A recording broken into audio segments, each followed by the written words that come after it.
There's also slow-moving traffic. This is in the Protea Glen area on the N12 westbound between the R554 Abu Bakr Drive and the R558. In your sport, the latest from the Proteas women's ODI against Ireland as well as the Proteas T20 against India. Chelsea boss Enzo Maresca rubbishes Manchester City Lynx, and New Zealand's Black Ferns get their first female coach since 1994. It's a partly cloudy Friday in Gauteng with scattered showers and thundershowers expected. Temperatures have peaked at highs of between 25 and 27 degrees. The top story in EWN this hour: an estimated 32 people have died on the country's roads every day since the beginning of December. EWN, in touch, in tune and independent. For the latest, visit ewn.co.za or download the EWN app. 702. Live On the Prime Media Plus app. DSTV channel 856 92.7 and 106 FM. Let's walk the talk.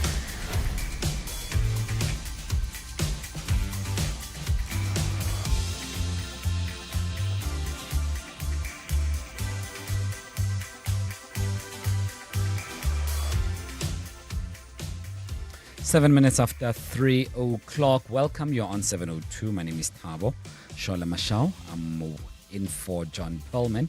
We're together till 6. Great having you with us. I look forward to interactions as the afternoon unfolds. We've got quite a lot to deal with, and I know that you'll be contributing to various issues that come up during the show. You'll be having your say as you usually do. So I am thrilled to be in your company. The rest of the gang is here, and as you might have already guessed, some of the members have gone on leave already. Kabazela is on leave. Rifue is here. Ntseki is here as well. He's going to be producing the show with us. And we have Karabo, who will be pressing the buttons. She's a technical producer. And the other Karabo, Charlie, will tell us what's happening on the roads. And of course you, the most important ingredient of all of this. We can't do it without you. We won't do it if you're not with us. Just a quick reminder on the numbers to dial again if you want to participate. 011-883-0702. 011-883-0702. If you'd like to send a voice note, you are most welcome to do so on 072-702-1702. What's coming up on the show this afternoon? We heard from the Ministry of Transport that the fatalities on the roads as compared to last year have somehow been reduced, and they're looking far better. Of course, any death is a serious death, but the numbers apparently have gone down a little bit. We'll speak to the Deputy Minister of Transport on that one in a short while. Border Management Authority will also tell us about their efforts to create smooth movement just around the borders of South Africa. It could be that you are using road, you are using air or any other mode of transport, and they will share with us what is it that they have in store. And Orange Singh is back again. Yes, about DJ Waras. Apparently last night there was a raid in the city centre, in the inner city of Johannesburg. So he'll give us a very latest about that. All that and more coming up here on 702. Garabo, the show has officially begun. 702 Let's walk the talk on 92.7 and 106 FM. 10 after 3, and I know that many of you will be going on holiday. Many of you are just relaxed, and I know a lot of you will be online chatting to various individuals, having a good time, exchanging pleasantries. Yes, Garabo, people do go online, and people have, I think online plays a crucial role in keeping a lot of people company. No, definitely. That happens. But the question that I have, Rifue, I hope you're well. You good? Goodman, I'm good. How are you? I'm well. Thank you so much for asking. I see we're in the same color today. Great minds think alike, and good afternoon to the rest of the 702 family. Some I people did say we're great. It's just that I don't tell you enough. I know, but some people also argue fools never differ. But I choose to go with the first one. I think it's great minds for us, right? Absolutely. I'm just gorgeous. joking, And he's Rifu. got good taste. You know? Yeah.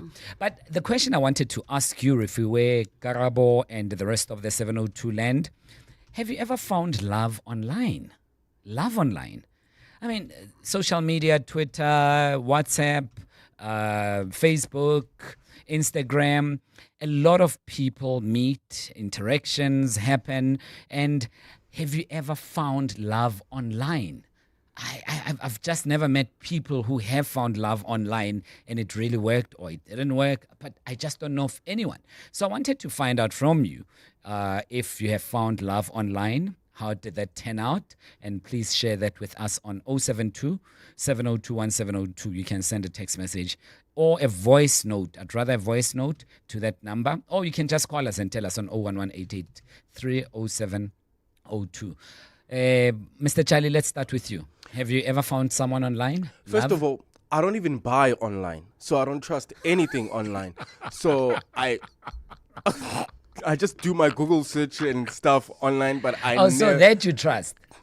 Oh, it's information that I need, but then to buy and connect with somebody and hopefully find love. Are you living in the 80s, 1980s, Back to the Future? Michael J. Fox, is this you? It's safe there. Trust me. My days, right? We had pen pals. Yes. I remember in high school, early high school or primary, I can't remember. I had a pen pal, and we used to write each other letters, and I fell for her.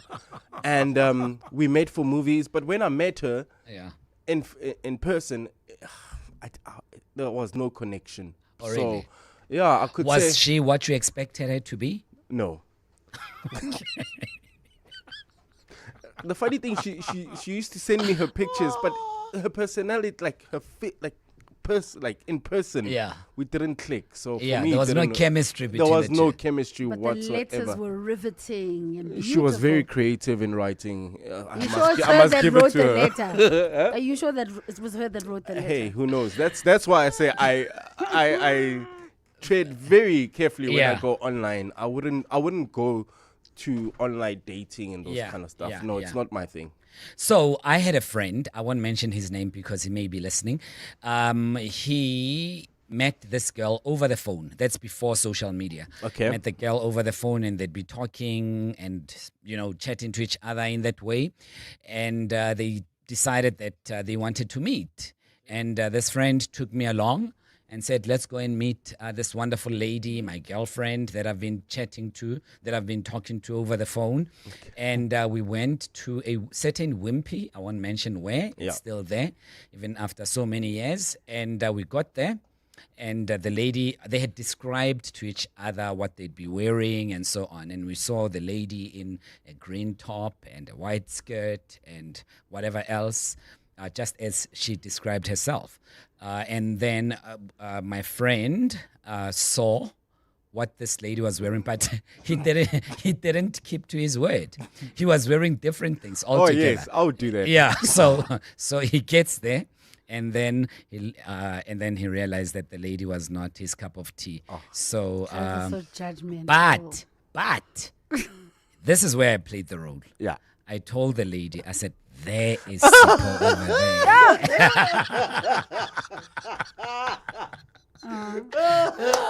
Then the lady went, and then you must have seen the look on his face. Oh, shame, he was not happy. He was not. He was just hesitant in the interactions. He was holding back. Awkward, Are you guys still friends? Very awkward. Are you guys still friends? Of course, man. We do that to each other all the time. No, good friends do that to each other. Fair yes. No, we're still friends. And Rifuwe, have you met someone online? Me, I fell in love online. Okay. I met this.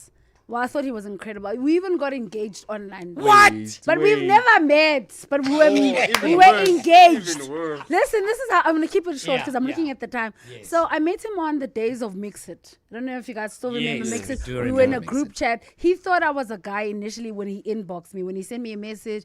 we were in some random chat and he was like, hey, my guy, this is terrible, blah, blah, blah. What are these girls talking about? And I said, sorry, I'm a girl. And then he said, LOL. And then we just started chatting, sending each other pictures, calling each other. And I remember saving up for him. I'm like, why don't you come see me? Don't worry about finances. I'll save up for you. So you saved up for I him to come? saved, yes, to come see me. Was in a different city? He was in Cape Town. Okay. And then I don't know, then he said his grandmother died. And his grandmother had not died, but When she you were died. supposed to meet? Yes, when we were supposed to meet, his grandmother had died. But I did some information digging. There was no such thing. Okay, one day I was like, okay, no worries. I'm so sorry about your grandmother. We continued. But why didn't you offer to go to the granny's funeral? I don't know. I wasn't family yet. Okay, You know, yet. we're just engaged and we're How planning did the you wedding. get engaged anyway? He proposed. He sent me okay. a voice note. So what did he say? He called me. Yeah. You're the love of my life. Why are you laughing? Karabo, it was coming. I get it. It's step by step. You know, I was even. What did he even say? practicing my new signature. Oh, okay. After And the proposal. yes, and I had downloaded an app where you can take your guys' picture, put it together, and see how your kids are gonna look. I was 22, guys. During And Mix It, during there was that Message. app. Yes, there was an app. Okay. And there was an Yeah? app. There was. I found an app like that. And then I decided, you know what, let me be proactive. Yeah. Then I went to Cape Town where he was, Yeah. phoned him, babe, listen, I'm in Cape Town. Yeah. So excited. Blocked me. He blocked me. That's how we broke up. So you never ever met him. Ever. But you're about to get I married. was someone's fiance. What's his Online. name? What's his I'm name? not- no, Ramalai. we're not gonna say his name. Ramalai. But rhymes with ham. Oh, okay. I suppose you were Graham. heartbroken, hey? I was. I thought he was the love of my life. Imagine driving. But how does it work online, Refuwe? The heart will give Online. you what the heart So wants. how would you communicate? Voice notes? Voice notes, we'd call each other, Oh. we'd Facebook each other, whatever way we were able to communicate. Why would you want to get married if you even have never seen each other in person? Because our hearts had seen each other. Oh, Aw, yeah, that is well, that's so sweet. beautiful. That It is was so sweet. romantic. We would even dedicate songs to each other. Oh, Hi, my babe. I man. went, you know, we'd go shopping together. So he's like, today I'm going shopping. So he takes pictures of, I think this dress. Karabo, stop. Bow joking. patch. I think, no, some bitch. He never badged me. He never gave me money. So he would take pictures. Oh, I think this dress is your thing. So you I saved would up go- money for him to come and see Yes, you. and then his grandmother died. Well, Yeah, she didn't well, die. yeah, but well. yeah. Guys, I'm sorry about that. I'm sorry it didn't turn out well. Did you ever date online after that? No, Okay. Would you? no. Okay. Okay. Tough experience, I suppose, eh? No, but it was beautiful. I mean, imagine listen, guys. Listen, just it's to wrap up better my to have story. loved and lost than never to have and he used loved to write at me all. Poems. So I'd wake up to my messages. Roses are red, violets are blue. Refuwe, you man. are the blue in my eyes. He didn't have blue eyes. His eyes were brown, but I was the blue I in think his we get it. eyes. I think we get it. Romantic. Refuwe, thank you so much You're for that welcome. story. We must hunt after that guy and catch him and bring him here for that wedding and take you to that wedding show on TV. Yeah. Which is 19 minutes after 3. I'd love to find out. Did you ever find love online? Let us know on 072 702 1702. And something that we can't do online is traffic. What's happening, man, on the roads? Yeah, well, it's a pretty busy afternoon, I must say, for a festive season. I guess people are leaving the province, baya Makgayeng, baya Bonabomba. At this stage, if you're heading towards Limpopo, I must say, free-flowing traffic. No issues on the N1 heading towards Hammanskraal, but we have delays still in the city of Tshwane, Onderstepoort. You can expect about a 20-minute delay on Lavender Road, approaching the N4 Hermanstad, leaving the Pretoria CBD. There's traffic pressure on Eskiam Patlele from Van der Hof to the R18 in Protea Glen, Soweto. Traffic heavily backed up on the N12 westbound from the R554 Abu Bakr Drive to the R558 in Crown North. That's heading in and out of the Joburg CBD. Bumper-to-bumper traffic. Main Reef Road between Anderson and Church Street. If you come across any other traffic issues, please WhatsApp us on 072 702 1702. Let's walk the talk. 702. 20 minutes after 3 o'clock. Thanks very much for joining us, Thabo, in for John.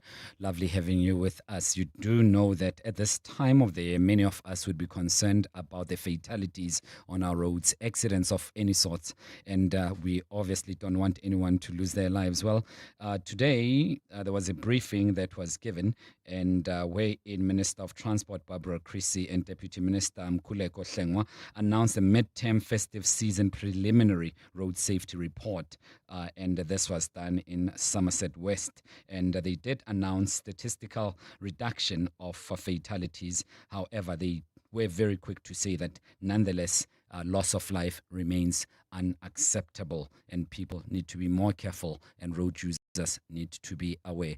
Deputy Minister of Transport joins me on the line, Mkhuleko Hlengwa. Thank you so much for joining us, Minister. I appreciate your time. Good afternoon. An absolute pleasure. Good afternoon to you and listeners. I mean, I started off with mentioning the statistical decrease. Of course, as much as we may celebrate the decline, one loss of life is one too many, Minister. No, absolutely. You are quite right. Whilst we are reporting that there is a reduction of some 20.9% in fatal crashes and 20.8% in fatalities, we announce these numbers with caution, understanding that we can't allow a situation of complacency to set in. The messaging remains the same and consistent around the key areas where we need to focus to push back on road fatalities. And at the same time, we will continue with our heightened deployment and zero tolerance approach. As already reported, we have had roadblocks throughout the country and stopped some almost 730,000 vehicles. We've issued fines for infringements. We've impounded vehicles, and our area of concern remains drinking and driving by the motorists. And of course, a focus is being given with greater impetus on pedestrians, which continue to constitute the highest number of fatalities. And then to urge that road users, particularly drivers, rest every 200 kilometers or every 2 hours for these long distance trips that characterize this period. Driver fatigue is a major contributor to where we are right now. And so this really means we are in this together. It's a collective effort that needs to be applied.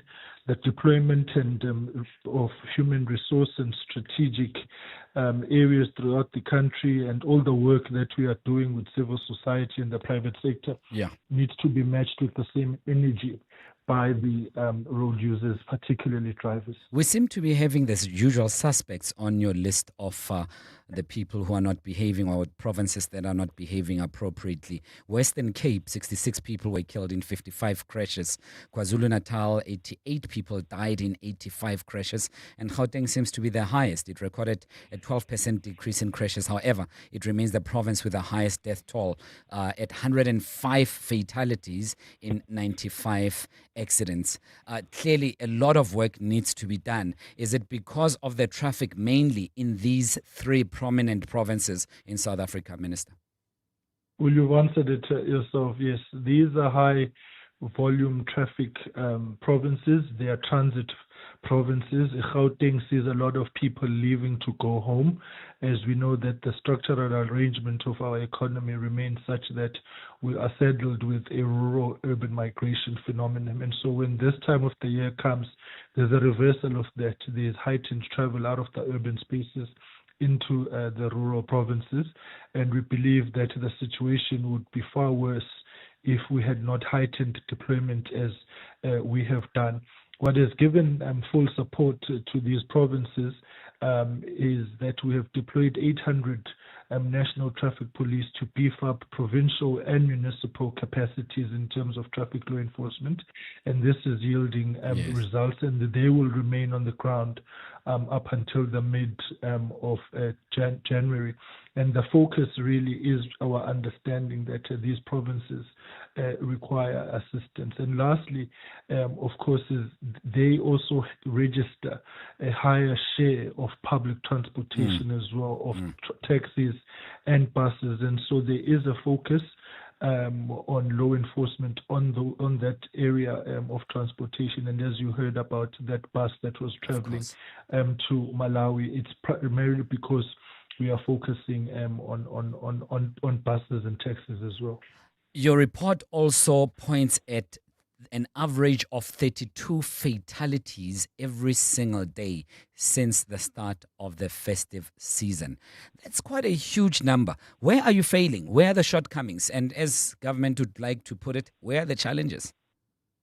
Well, it's a high number, yes, but read in comparison to where we come from, it is the lowest of the 5 years age analysis that we have done. But that's not our focus as to whether it's high or low.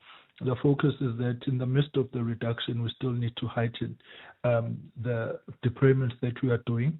What we have added also into the ecosystem is the Department of Public Service and Administration Minister, Nkosi Mzamo Buthelezi, has granted an exemption for municipalities and traffic law enforcement to be able to pay overtime during this period. So that we can have what we call the third shift or the 24/7 deployment.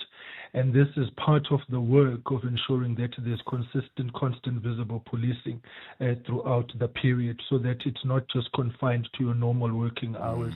This is important because the data is indicating that we must focus on weekends and particularly on any given day, the hours of 7 p.m. and 9 p.m. at night and the early hours of the morning, including but not limited to weekends. So that deployment is important. So yes, it is 32 fatalities per day that we are registering, but it is 32 fatalities per day in a context of an age analysis indicating a reduction in that. But it's still one life too many that we are losing. I wouldn't want to be sentimental about this or sensationalize this at all, Minister, and that's why I'm asking specifically where you're failing. It's not necessarily to point a blame at any individual, but to understand, because one, I'm just thinking, is it the messaging that doesn't reach people? In that instance, it would say it's not effective, it needs to be changed. Is it the hardened attitudes that won't change at all? Is it the quality of our roads that also contribute to this? And that's why I was asking, in order for us to determine best what is one of the main causes and what can be done in that loophole. It's recalcitrant driver behavior. Okay. 87% of our fatalities, when we analyze the whole ecosystem, they all trace back to driver behavior. People drinking and driving, people speeding on our roads, and people not resting. Those key areas are of fundamental concern. So as far as we are concerned, there are people who are taking chances. There are people who think they are above and beyond the system and consider themselves to be experts in that I can drive and I will not be told. Yeah. So there is a hardened attitude, and there is also a lack of planning for trips, an assumption to leave late and that you will arrive on time by making for time on the road. The highest speed that we have registered is somebody who was driving at 193 kilometers per hour in a 120 kilometer zone in Gauteng. The highest person we have arrested is for drinking and driving was almost 20 times above the drinking limit. And lastly is to say, as and when we deploy, our major problem is twofold. One, people are plotting now on the apps such as Waze to warn other users where there is traffic law enforcement officers, and by doing so, they are redirecting either the traffic to secondary routes where we now need to shift resources to, and secondly is to say the people ordinarily slow down, and then when they've passed, they continue on their speeding. So speeding remains one of the major challenges. So there is also a reckless and irresponsible use of technology, which is not assisting us be able to push back on the frontiers of the challenge that we are facing. And so we believe that we must be in this together. Don't assist people putting your life at risk to avoid consequence management and traffic law enforcement. I want to go on with this interview forever, Minister, but we've run out of time. This is really an eye-opener. I hope that we can speak to you again in the near future. Mkhuleko Hlengwa, Deputy Minister of Transport, exactly 3:30. Mbali Dlamini standing by with Eyewitness News headlines. Good afternoon. Welcome to the show, Mbali. Thanks, Tabo. Good afternoon. The DA in Tshwane says it was misguided for the municipality to try and shut down private firefighting services in the city when it cannot adequately provide the service. The High Court in Pretoria recently dismissed the municipality's application seeking to have private firefighting services operating within its jurisdiction declared unlawful. The municipality argued fire brigade services were the sole responsibility of local government, but the court ruled there is currently no legislation in the country prohibiting private firefighting entities. DA caucus leader Celia Brink says the party welcomes the judgment, affirming the rights of private and voluntary firefighting services to exist in the capital. It was wrong-headed of the Tshwane Metro to try and prohibit these services from operating, and we saw the effect of the attitude of the city earlier this year in Klerkspoort, where private and voluntary fire services were in fact prevented from fighting a fire, and this caused extensive damage because the city's own resources are limited. We call on Tshwane not to appeal this judgment, not to further waste taxpayers' money.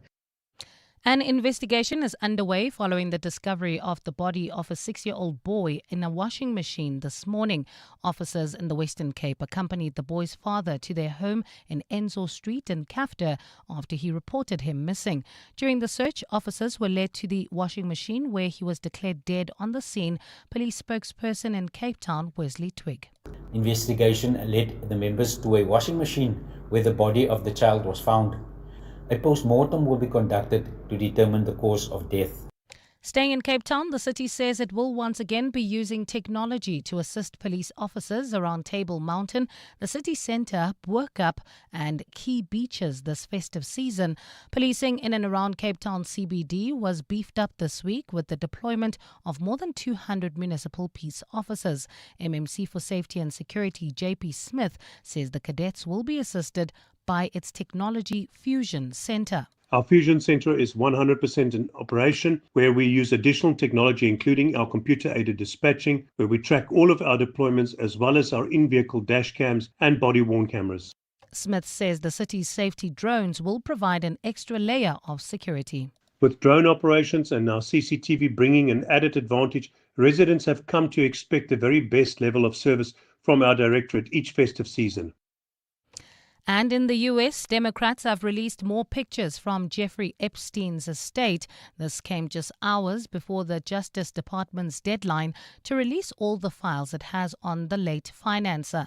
The disclosure forces the department to confront years of secrecy surrounding Epstein's alleged sex trafficking operation. Yesterday, 68 photos were published and are amongst more than 95,000 images that the House of Oversight Committee Democrats say they are reviewing. Epstein died in custody after his 2019 arrest. In your weather, it's a partly cloudy afternoon in Gauteng with thundershowers and scattered showers expected. Temperatures peaking at highs of between 25 and 27 degrees. Well, at this stage in Protea Glen, heading into Soweto, traffic heavily backed up N12 westbound between the R554 Abu Bakr Drive and the R558. In Crown North, leaving the Joburg CBD, expect heavy delays. Main Reef Road between Anderson and Church Street, and in Hermanstad, that's leaving the Pretoria CBD, traffic pressure on Eskiam Pahlele between Van der Hof and the R80. The top story in EWN, the DA in Tshwane says it was misguided for the municipality to try and shut down private firefighting services in Tshwane when the city cannot adequately provide the service. Africa Milani. Weekday mornings, 4 to 6. Children are on holiday, but how do we keep them active during those school holidays? How important is it for the parents to be equally active? It's important for our kids to see that we're also moving, just simply partaking in their activities with them, just by playing the games with them and turning their little chores into movement and movement path. It's a very good idea. There's a saying or a famous quote that says, play is movement without purpose. Vincent Deyacha is the founder of Vincent Deyacha Personal Training, talking to us about ways that you can keep your children active. Africa Milani. 4 to 6 on 702. This festive season, receive the gift of instant payment when you sell to We Buy Cars. Simply complete the form on webuycars.co.za for your offer, then visit your nearest pod or branch or have them come to you. Wishing for a new ride? Discover thousands of affordable vehicles online or at any We Buy Cars branch. We Buy Cars, the jolliest way to buy or sell. You could spend 10 minutes waiting for the microwave to beep or get a 10-minute quote from Outsurance that could save you thousands on your car insurance. SMS out to 45142. Like 55-year-old Stefan, who now only pays an unbelievably low 611 Rand a month for his 2024 Suzuki Jimny. With Outsurance, you can drive with confidence. With up to a whopping 5 million Rand third-party liability cover that covers damage to the other person's vehicle in an accident, you can rest assured. SMS out to 45142. After switching, 55-year-old Andre now pays only 776 Rand a month for his 2024 Toyota Urban Cruiser.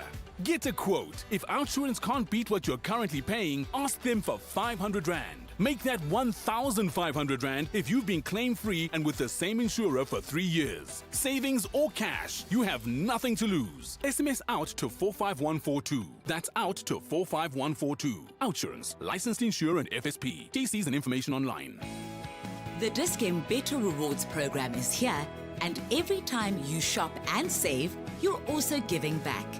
Each time you swipe, not only are you rewarded, but a percentage of your purchase is donated to the Dis-Chem Foundation to support communities in need.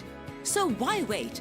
Sign up to become a Better Rewards member today and support with every swipe. Dis-Chem Foundation, caring for the community. Team, summer is game time in Mzansi. Every tap, scan, swipe, it all adds up. And FNB is giving us big rewards, partner deals, e-bucks, defense tips, and chances to score experiences money can't buy. But you're only in the game if you paid with FNB. So stay sharp, spend clever, and let's dominate. Get in the game with FNB. Help changes everything. FNB, a division of First Rand Bank Limited, an authorized FSP and credit provider. NCRCP 20. T's and C's, earn rules and limits apply. 702. WhatsApp us on 072 702 1702. Good afternoon, Tibos and all the team in the studio. Tibos, dating online, I think I will be like Karao. I don't trust anything online, like anything at all. I don't buy online. I don't do a lot, especially things that involve money. I don't do online. And like dating online will be worse. It will be like buying clothes and then only to receive them and find out that the size doesn't fit. The day you meet that woman, the day you meet that man, you see that, no, I'm not even falling for this person. I don't even have feelings for this person. So I would say I have never done it. I don't think it works anyways. Refiwe, technically he's still actually engaged because he blocked you, but you guys didn't actually break up. So so you better go and find him and plan your wedding date. We are so invested in Refiwe's story. Ne? I think Cape Talk needs to help us, and we need to find this guy because, like, really, the love of her life that she's never met, and they were engaged. How I am so invested in the story. I feel it needs to end, and we need to know the end. Like, can Cape Talk not get involved and help us here, Yes. please, Sam? Yeah, Cape Talk challenge to you. Assist us to find Refiwe's long lost lover. Welcome back. It's 21 minutes to 4 o'clock. If you've just joined us and you're wondering, what is everyone talking about? Earlier on, we asked the question, have you ever found love online through Mixit, when it was still there, WhatsApp, Instagram, Facebook, it's now called X, or any other of those platforms? Have you ever found love online and something really came out of it? I'd love to find out from you. Something really happened, you met and you're dating. For how long? It could be that you ended up being married as well. Please let us know. I would want to hear from you. Send the voice note to 072 702 1702. And we were just reflecting on Refiwe's story a little bit earlier on that she actually met some guy and it didn't end well. Actually, it ended in tears. 20 minutes to 4. EWN Sport. with Tolagele Mganga. Tolagele, hi. What's the latest? Well, Thabo, we start at the Wanderers. That's where Ireland are currently batting in their third ODI against South Africa. They're at the crease on 116 for the loss of 1 in the 25th over. Batting is Gabby Lewis on 61 alongside Christina Coulter-Riley on 36. Leah Jones has been the sole wicket taker for South Africa so far. For the men, they've won the toss and are bowling first in their fifth T20 against India. Keshav Maharaj has been ruled out of the match due to a mild abductor muscle strain, while Quinton de Kock is playing his 100th game in this format. The latest from their innings sees them 25 without any loss after 2 overs. At the crease for India is Sharma on 18 alongside Samson on 7. In Adelaide, England are on the verge of the fastest Ashes defeat in more than 100 years after day 3 of the third test. Australia finished the day on 271 for 4 to lead by 356 runs. That's after the visitors were all out for 286 in their first innings. Travis Head on 142 alongside Alex Carey on 52 will resume their innings in the morning. The desire is to control what we can. We've got to rock up again. We've had another really, really good day today. I thought we were exceptional yesterday in the heat. To be able to have a day that we did yesterday, and we spoke about today, about trying to be ruthless as much as we can to try to keep building it and keep grinding it away. And today was really important. Another hot day to get overs into bowlers. We got back-to-back test matches next too. We've spoken about what that can do, and we've seen that last year against India. Chelsea manager Enzo Maresca has dismissed reports linking him with the job at Manchester City, as he insists that the speculation over his future doesn't affect him, as he remains fully focused and committed to the London club. Maresca previously worked as an assistant coach at City. A report in The Athletic this week said the Italian is among the top candidates to replace Pep Guardiola. That's when the Spanish manager brings an end to his spell at the Etihad Stadium. It doesn't affect me at all, because I know that it's 100% speculation. In this moment, there is no time for these kind of things. First of all, because I have a contract here until 2029, probably. And my focus, I said many times, that is just about this club, and I'm very proud to be here. But again, it's speculation. 1 week ago, I was in Italy, the same with Juventus. I don't pay attention because I know that it's not true. And Whitney Hansen has been appointed head coach of New Zealand's Black Ferns. She succeeds Alan Bunting as the team's 13th coach since they were established in 1991 and will lead them until the end of 2027. Hansen is the daughter of former All Blacks head coach Steve and is just the second woman to hold the position. Tolagele Mganga, Eyewitness News Sport. EWN Traffic. With Mr. K, Charlie, what's happening on the roads, man? Yeah, let me start in the city of Tshwane, where you can expect more than a 20-minute delay in Soshanguve R18 northbound Mabopane Highway between Ruth First and Commissioner Street. Onderstepoort, still in Pretoria, expect about a 20-minute delay as well. This is on Lavender Road, approaching the N4. In Joburg, leaving the CBD in Crown North, there's bumper-to-bumper traffic on Main Reef Road between Anderson and Church Street. And in Protea Glen, Soweto, traffic remains heavily backed up on the N12 westbound. This is from the R554 Abu Bakr Drive all the way to the R558. If you come across any other traffic issues, please WhatsApp us on 072-702-1702. There's more EWN on air, online, and on the EWN app. 702 Podcast On PrimeMediaPlus.com. Welcome back. 17 minutes to 4 o'clock. Thabo in for John, and Tolagele has just walked into the studio. Earlier on, Tolagele, in your absence, we were chatting about finding love online. And Refuwa was sharing with us his sad story as to how it unfolded. Found some guy online. They were talking for eons, and the guy even proposed. And they were almost married. Did they meet each other? No. Oh. No. That's where the story was going. But I'll just jump straight to that point. Now that you're there already. When they were supposed to meet each other, Rifue then said, the guy said, oh, my grandmother died. I can't come to Joburg. And Rifue had saved money. Grandmothers do be dying.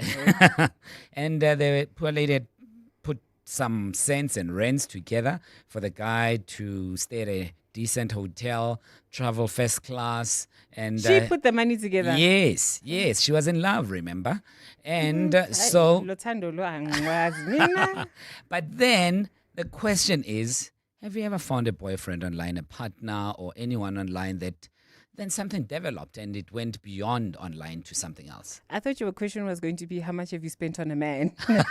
No. I've met people using social media, but it's maybe for them it started out like a certain way, but I can very quickly maneuver a situation where I'm just like, it's not going to happen like that. Did something materialize though? Did you end up meeting? I'm a firm believer in meeting in real life, because I feel like if you're using social media to kind of shape your idea and imagination of me, I'm curating that personality. I'm retweeting and I'm cackling at things that are I just see them. It's not the real me. So I would always prefer to meet someone in real life first. And I remember once watching a video where someone was saying, Hore, don't go on dating apps. It's like, when are you deciding that the universe introduced me to these people that you are never ever supposed to meet?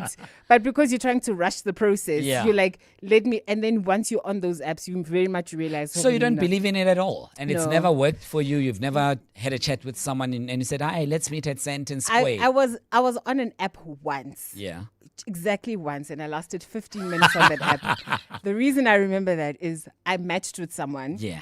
They asked me how I am, blah, blah, blah. Then the next question was, who do I live with? And I was like, this is a very strange follow-up question. Then I was like, my sister. Yeah. Then I said, who do you live with? And then he said, family. Yeah. And then I was like, by family, do you mean your wife and kids? And then he said, yes. Oh. Gary, delete account. Oh, never. This you is should why. have given a guy some Absolutely chance. Not. No, you don't know what the situation is. Absolutely not. No, but you don't know what the There's situation is. There's no situation that the government can't fix for you. But Karabo, you had met some people online before. And No. I've never met anyone. What were you saying? Never ever during met the break? Nothing. I've never. I don't know what you guys are talking about. What are you talking about, Willis? So you've never met anyone online? Never ever. Yeah. Is this a commission? You guys are lying. No, he's lying. No, bruh. Must I tell you a story? I kid you not. Yeah, you can tell me a story. I'm kidding. No, but the question was, have you ever met someone online and how did it end up? Did it go beyond Instagram? Did it go beyond Facebook? Did it go beyond X? And the conversations online, did you end up meeting each other? And did something come out of it? I'd love to hear from you on 011-883-0702 or send us a voice note on 072-702-1702. 702. Let's walk the talk on 92.7 and 106 FM. Indeed. You'd know that thousands of doctors and nurses have left state facilities, at least it was reported so in the Citizen today, and this sparked fears for the public system that cannot support the NHI. And nurses do their morning rounds at Tsepong Hospital in Klerksdorp, and experts express their concerns over the exit of specialist staff from government hospital. It was said that the specialists are leaving government hospitals and health facilities. This is creating some sort of a disaster in the making. And if the Department of Health does not create a conducive working environment, specialist doctors and other practitioners will keep on moving to private sector. This is according to experts. Dr. Rebonetato Lisupi is joining us on the line from Samatu, where Dr. Lisupi is a deputy chairperson. Doc, thanks for your time. Welcome to 702. Good afternoon. Good afternoon, Thabo. Thank you for having me, and good afternoon to your listeners. How serious is this problem? Because statistics from the National Department of Health revealed that between 2013 and this year, it lost about 12,745 doctors. Look, the situation is serious because we have a looming crisis if we do not address this crisis, the looming crisis. So the exit of healthcare workers out of the public service system is all because of mostly austerity measures that are continuously happening, and also lack of satisfaction from healthcare workers with how the issues that need to be addressed are not being addressed by the Department of Health. And what are some of those issues? So the issues are firstly staff shortages, and also issues with with actually getting administrative issues that are not being addressed, is even like simple things of a human resource related issues of not being paid on time for the services that you're giving. And with emphasis again to the staff shortages, is that we find that the ratio of one healthcare worker to the number of patients that they have to look after is actually not compliant with the World Health Organization standards or even the standards of the Department of Health.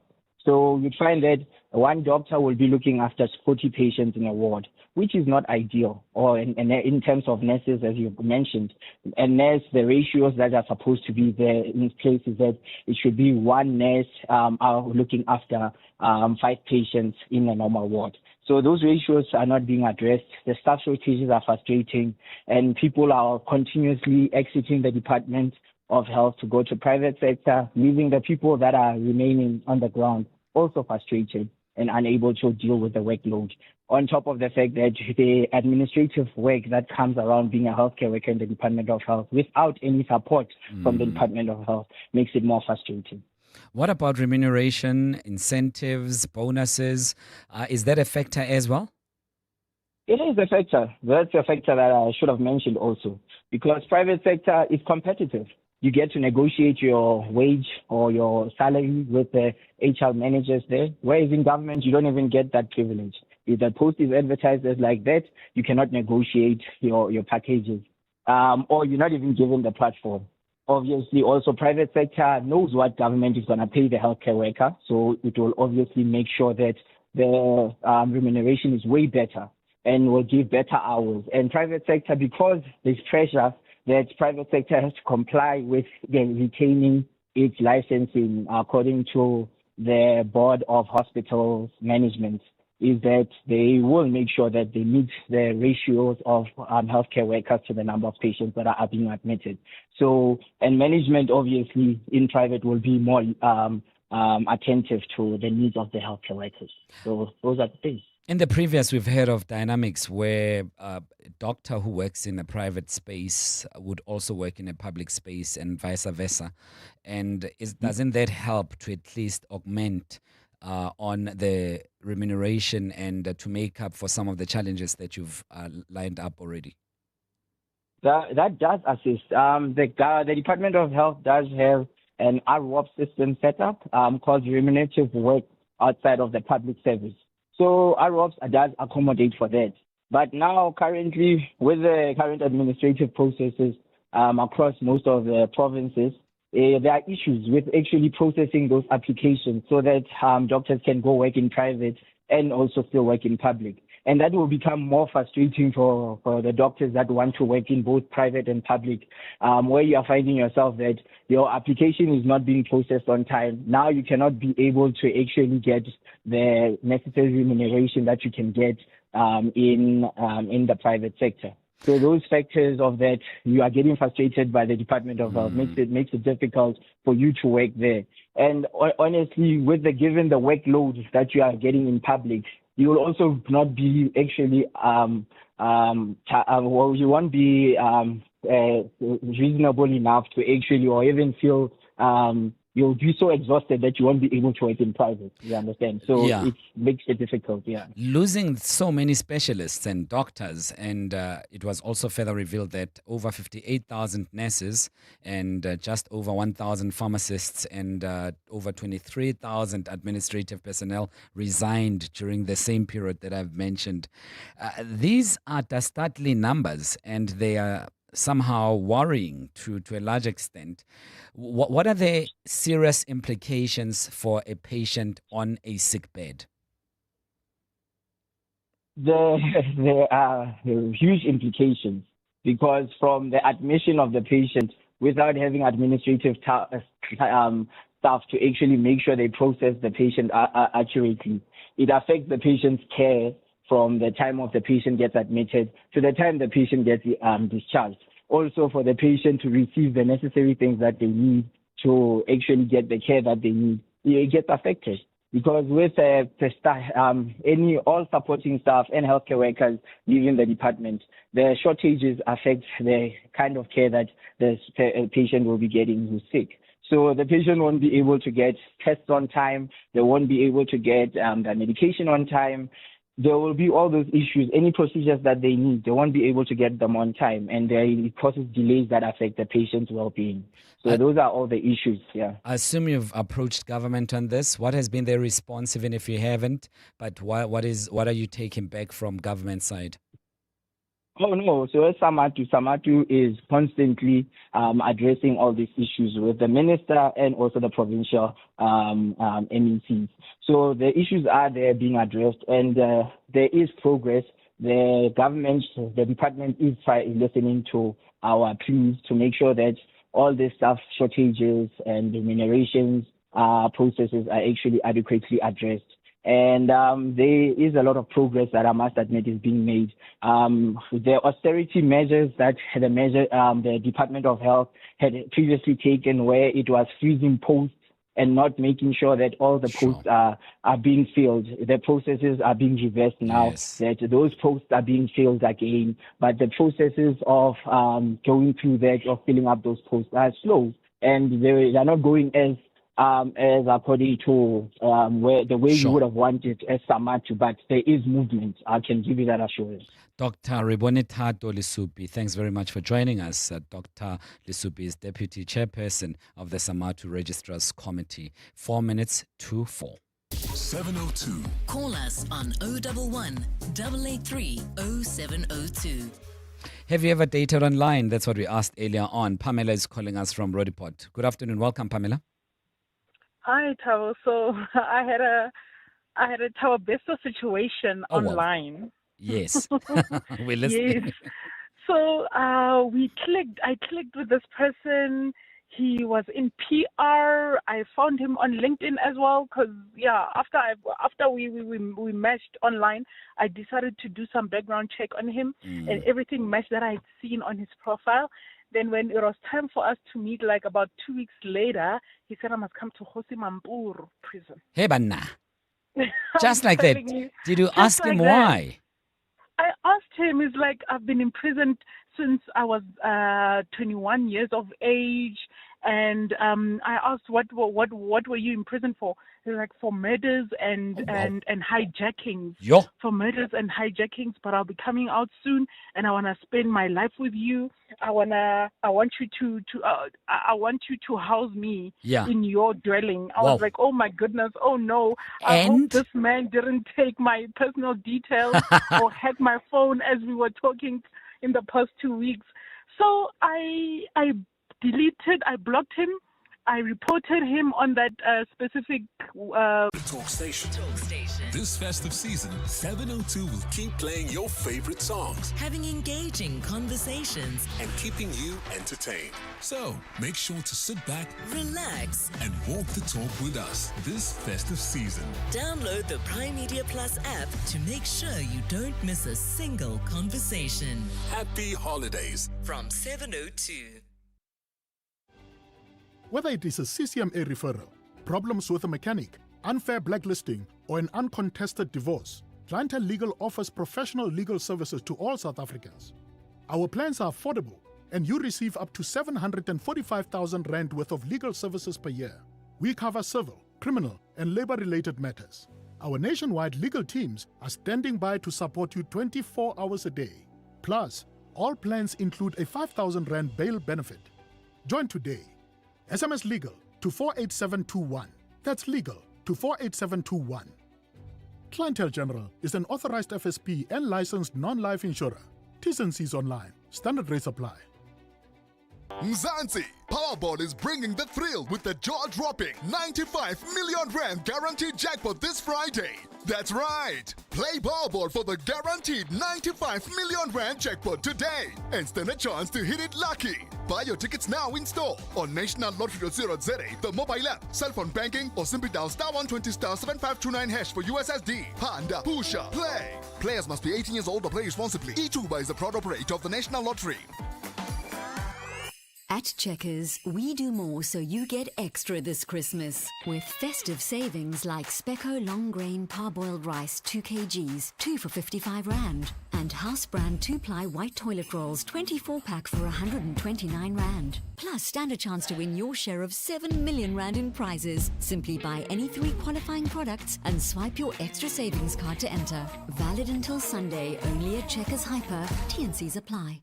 Start your summer days with healthy sleep from Dial-A-Bed and save thousands with our summer sleep savers. Our queen-size 40-wing Sleep Tribe Pro firm set is reduced to only 7,999, and our Sealy Skyline Extra Firm Queen set is now only 13,499. Or get a king size for just 17,999. Dial-A-Bed, sleep for life. Now reopened in the Park Meadow Centre opposite Eastgate Mall.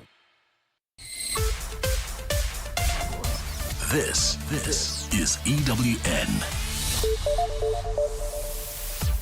Nkabinde inquiry will not be amending its terms of reference, and DJ Warris described as a formidable force in broadcasting.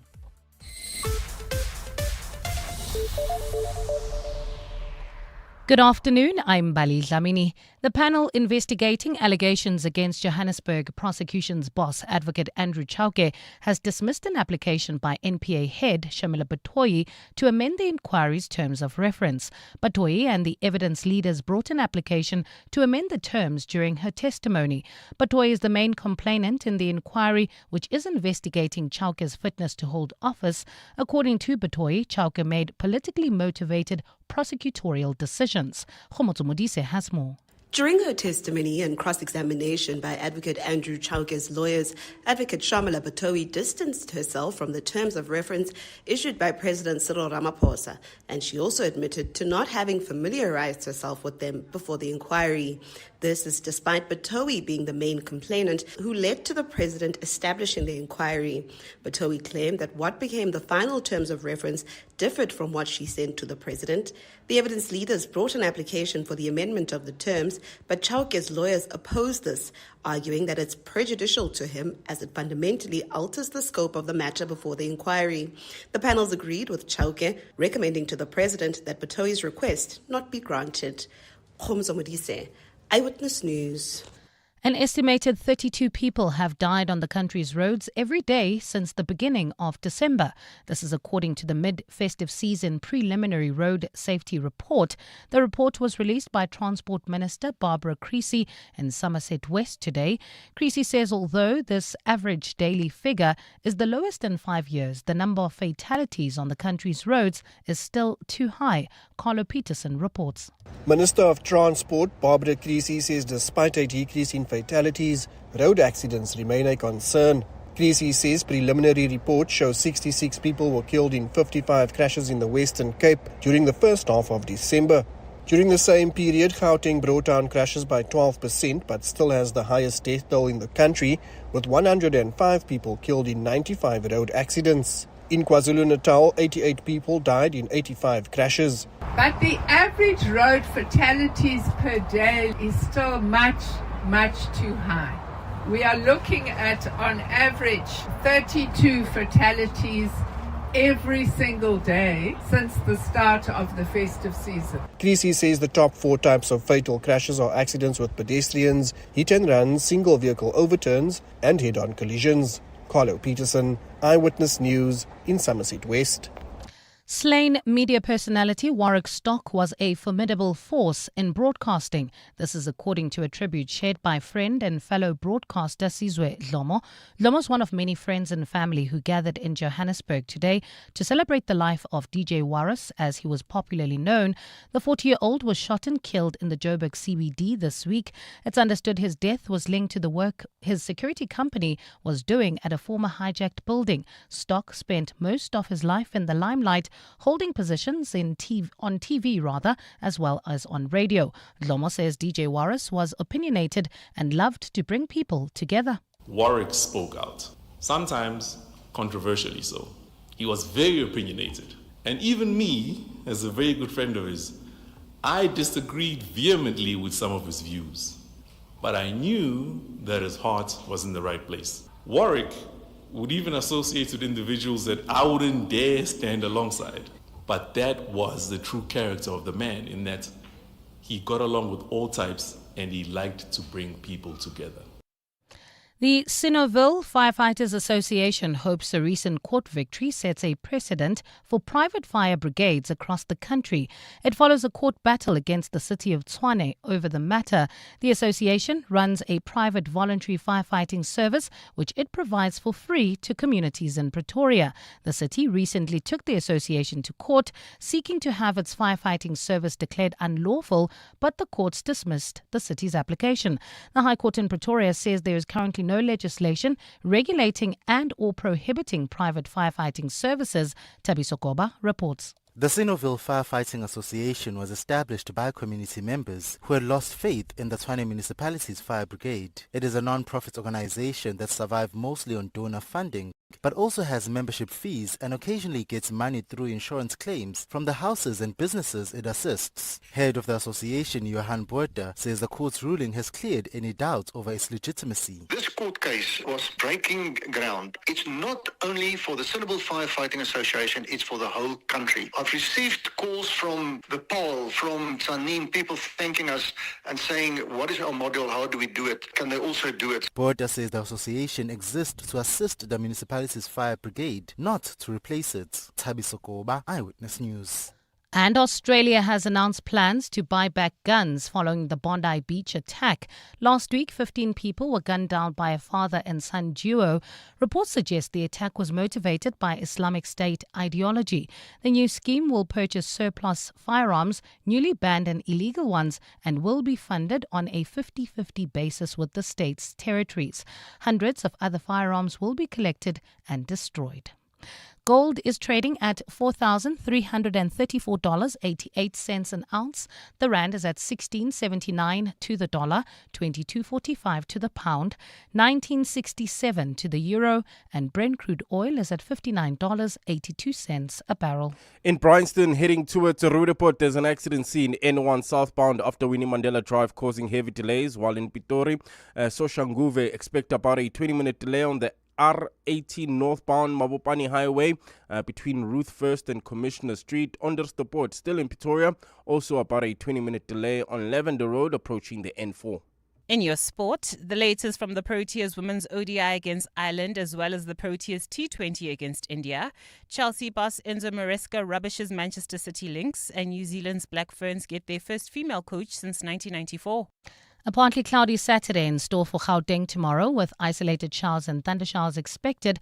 Both Johannesburg and Vereeniging will drop to overnight lows of 17 degrees, peaking at a high of 27, while Pretoria also drops to 17, reaching a high of 29 degrees. The top story in EWN this hour. The panel investigating allegations against Joburg prosecution's boss Andrew Chauke has dismissed an application by NPA head Shamila Batoyi to amend the inquiry's terms of reference. EWN, in touch, in tune, and independent. For the latest, visit ewn.co.za or download the EWN app. 702. Live On the Prime Media Plus app. DSTV channel 856 92.7 and 106 FM. Let's walk the talk.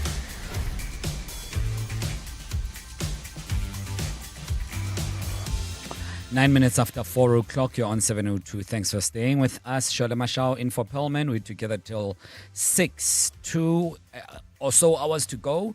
Lovely having you with us. In the previous hour, we touched on the exodus of specialist doctors from the public health sector. What say you? We also asked, have you dated online? 072-702-1702. We'll keep getting some of your reactions. In a short while, I'll also speak to Oren Singh about last night's raid on the hijacked buildings in the city center. 10 after 4. Welcome back. 702. WhatsApp us on 072 702 1702. Hi, good afternoon, Tabo. I will remain anonymous, I'm sorry. Yeah, I dated this beautiful lady online. She's my home girl in Kwakwa Free State, but I reside in Gauteng, okay, permanent. Yeah, we did it online, and wow, she's beautiful. She's actually, I snatched her from one of the doctors out on there in Kwakwa, and it's 3 years now we're still together. But dating online is not for everyone, eh? Yeah. Because it's a long distance relationship, so you need to understand the nitty-gritties of it. Otherwise, you will crash within 2 weeks or a week. You have to understand what you're doing. Thank you. Hi, afternoon, gang. So, on the issue of meeting people online, ours were before the internet in the 90s. I think we were around about 16, 17 years old. I'll be 50 next year. And the radio station in Cape Town used to have this Friday night call in, send a dedication, meet new people. I think it was Good Hope FM. And then me and my friends would phone in and we dedicate songs to boys and we'll leave our number. And this group of guys, they took our number, they phoned us, we spoke to them. And then they came out all the way. I stayed in the Strand, me and my friends. Yeah. And these guys came all the way from Kells River to come and check up on these girls that were speaking over the over the radio. And when they got to us, they even came like past 9. Like we used to walk the streets like after 10 in the in the Strand, and they came like past 9. And when we saw them, we realized these guys were much older than us. But anyway, that was the last time we saw them. We saw them that one time, and it was done. And I'm sure you learned your lesson, didn't you? Wow. We're just chatting about dating online. How did it end up? Did it ever end up in tears? Let us know. 12 minutes after 4. EWN Traffic. Mr. Charlie, how does the road look today? Just heads up for Warwick's. If you're heading towards Limpopo, there's already bumper-to-bumper traffic in the Hammanskraal area on the N1 northbound approaching the Carousel Casino. There's also about a 20-minute delay in the Soshanguve area. This is on the R18 northbound Mabopane Highway between Ruth First and Commissioner Street. On Drusterpoort, also about a 20-minute delay. On Lavender Road, approaching the N4 in Bryanston, there's an accident scene on the N1 southbound. This is after Winnie Mandela Drive, causing heavy delays if you're heading towards Roodepoort. Crown North, bumper-to-bumper traffic on Main Reef Road between Anderson and Church Street. That's if you're leaving the Joburg CBD, and in Protea Glen, Soweto. Traffic heavily backed up on the N12 westbound between the R554 Abu Bakr Drive and the R558. If you come across any other traffic issues, kindly WhatsApp us on 072-702-1702. There's more EWN on air, online, and on the EWN app. 702 Podcast On PrimeMediaPlus.com. 13 minutes after 4, you'd remember that for the past couple of days we have been following the story of the murder of DJ Waras very closely, and someone who's been keeping tabs on every single detail is none other than Oren Singh, EWN reporter, who is really peeling layer after layer trying to get to the bottom of this issue. And Oren also reported that there was a raid in Johannesburg last night, and it was conducted by Johannesburg Metro Police Department at that now infamous Zambezi House building in the CBD. He's joining us to tell us from his own mouth. Oren, thanks for your time once again. Tell us about the raid last night. Good afternoon. Good afternoon, Thabo. Well, look, it was quite a massive disruptive operation conducted by JMPD under the leadership of the MMC for Public Safety, Mzini Chwaku. I think the main objective from the get-go was an extraction. Members of JMPD's Tactical Response Unit, TRU, had been working closely with crime intelligence to identify those 6 individuals who DJ Waras was in court with last week to make an application for protection order against. These are tenants that live in that building that were allegedly threatening him as well as his security guards in conducting their work in terms of getting that building up to standards of living in terms of health and safety. And a team went in initially, got 4 of the 6 people that they were looking for, and they extracted them and took them to question them and interrogate them about what they knew and whether they can point them in any direction in terms of leads. But I think yesterday, you recall, Thabo was quite hard on SAPS, saying that they kind of dropped the ball here. We saw and heard Fani Masimola, the National Police Commissioner, earlier today speaking to the media, saying that and providing an update, saying that they are likely to make an arrest before Monday, which is a very positive sign. I'll take it upon myself that I was incorrect and that SAPS wasn't doing enough. Obviously, they have been working in the background very hard to ensure that they get someone and make an arrest in this case. So he said it's unlikely that they'll arrest anyone today, but over the weekend, they've identified the suspect, the key suspect in the murder, and they're hoping to make an arrest before Monday. Did he say anything about Section 205, which you referred to yesterday, Oren? No. He wasn't questioned on that, and I wouldn't expect the National Police Commissioner to divulge such information given the sensitivity of the case. But I don't even think that a 205 would necessarily be needed, because essentially you could just go through DJ Wars's call logs to see who he was last on a call with. I mean, just downloading the information from the phone should be able to give you that information. So I don't think they needed to go that far. But I think it's a really positive sign that SAPS have moved quite quickly and are hoping to make an arrest before Monday. Any weapons retrieved from that raid? Nothing. It was, look, Thabo, the main goal of the raid, I would say the entire raid and disruptive operation was basically a facade, just to ensure that they could go in and extract these 6 individuals. They did the raid to essentially make it seem like they were raiding the entire building, but their objective and main objective was to extract these 6 individuals, only 4 of which they were able to get at the building. The other 2 weren't there, and they quickly whisked them away. The media obviously weren't allowed to film that process when they brought them out. They had covered their faces, they put them into vehicles, and they quickly took them away for questioning. And then obviously they got everyone out of the rooms, and this is plus 200 people that were lining the corridors down at the bottom of a 8-story building, and they were kind of processing everyone. There was a lot of women and kids.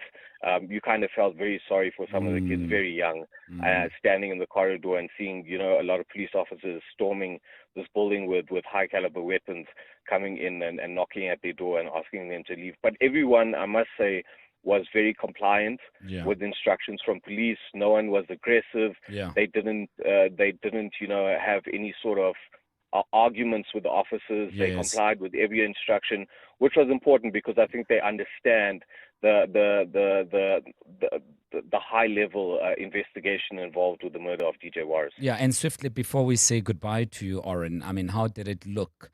If you were to give us the picture of the building, the aesthetics thereof, and the number of people, if you noticed at all, did it look like it was overly crowded, or did it look like it's fairly decently run?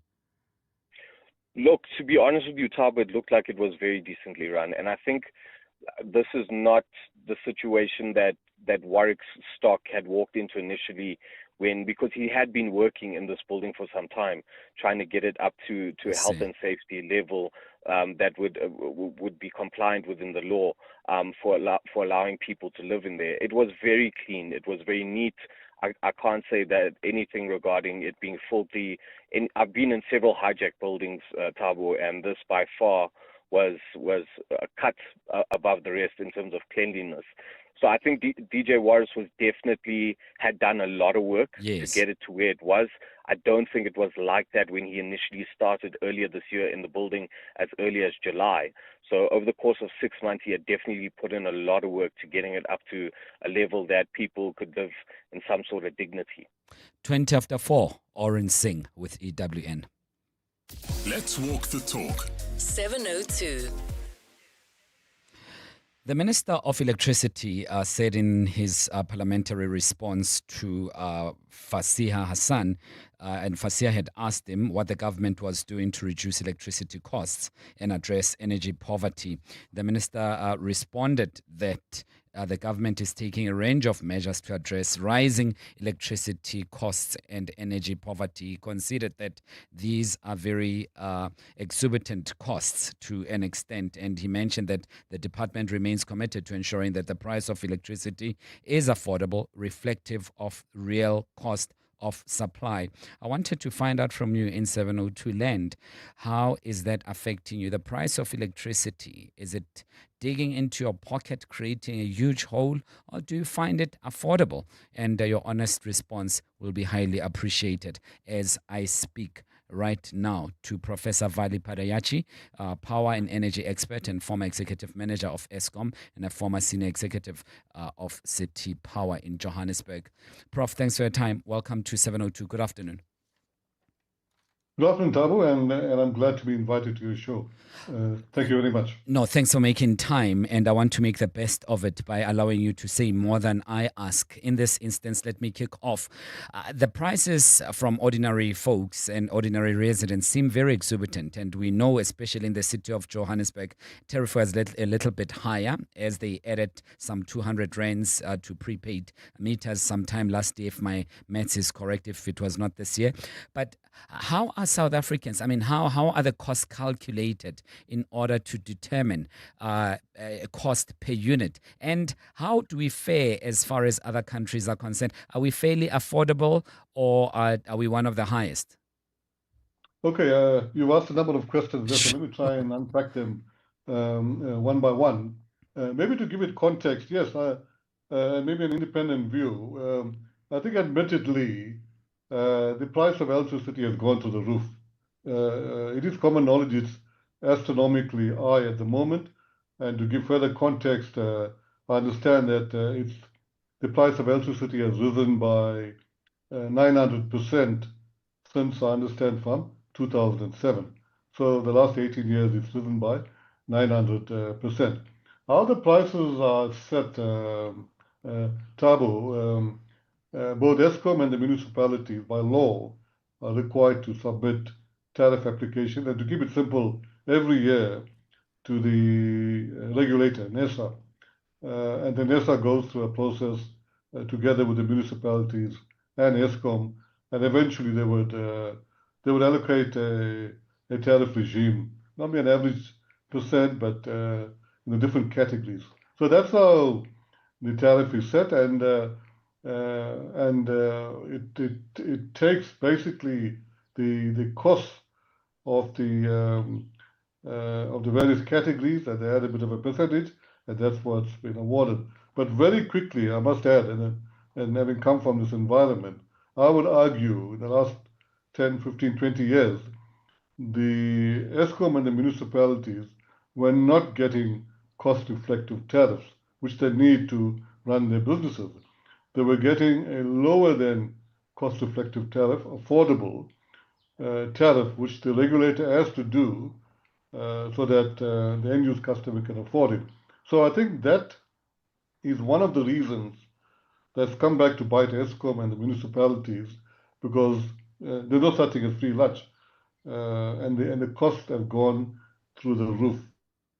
So that's the second point, Sure. Thabo. Sure. Hope I've answered all your questions. You have. I'll try to ask one now so that I don't conflate issues. Prof, it's not only about the cost per unit, is it? It's also lack of electricity that makes the price of electricity a little bit higher. By that, I mean when there's load reduction, when there is load shedding, which we haven't seen in some time, when there is a power cut of any sort, people need to find alternative ways of heating their homes, cooking their food, and making sure that there is some bit of hot water therein. That's also another cost that's compiling over and above the cost of electricity units. Yeah, in fact, let me answer that question from a different angle. Two things. The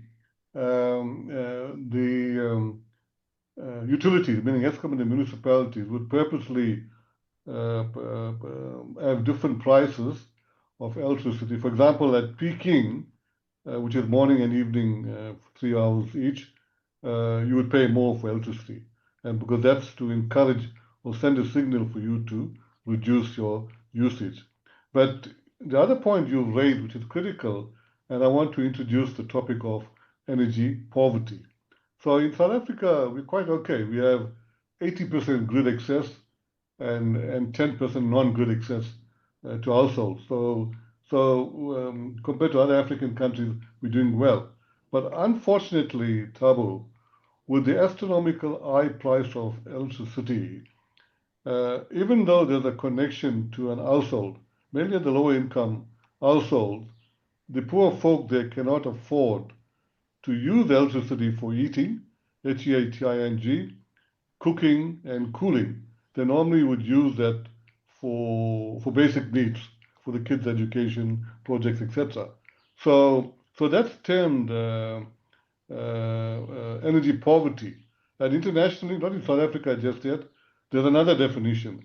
If you're paying more than plus or minus 10% of your household income towards the electricity bill, you are termed to be in energy poverty. But that I don't believe we've had in South Africa. But internationally, many countries have that that benchmark. So to answer your question directly, the high price of electricity is debilitating, especially with respect to heating, H-E-A-T-I-N-G, cooking and cooling. Yeah, thank you, Prof. And just before we say goodbye, to pay about R2.50 to over R11.50 per kilowatt per hour. This is especially for residential users. This is fairly a bit high, and to make things worse, you have the municipalities in the middle who may also meddle with their costs, and that could then affect the pocket of the end user. That dynamic must also be problematic. Yes, Thabo, that very, very quick response. Yes, there's no such thing as free lunch. So almost all Munichs buy from Eskom, so they're going to put the margin. So that adds to the cost as well. And but also maybe just to indicate that government has introduced a number of policies and structural changes to alleviate this. One of them is the free basic electricity. So currently, it's when you reach a certain threshold, the low income, you're given 50 kilowatt hours free basic electricity. That's the discussion carrying on the moment to probably increase that to 200, 250. But that's not enough, I would believe, given the quantum of the high price of electricity. Prof, thanks for your time. Really appreciate it. We should revisit this discussion sometime soon.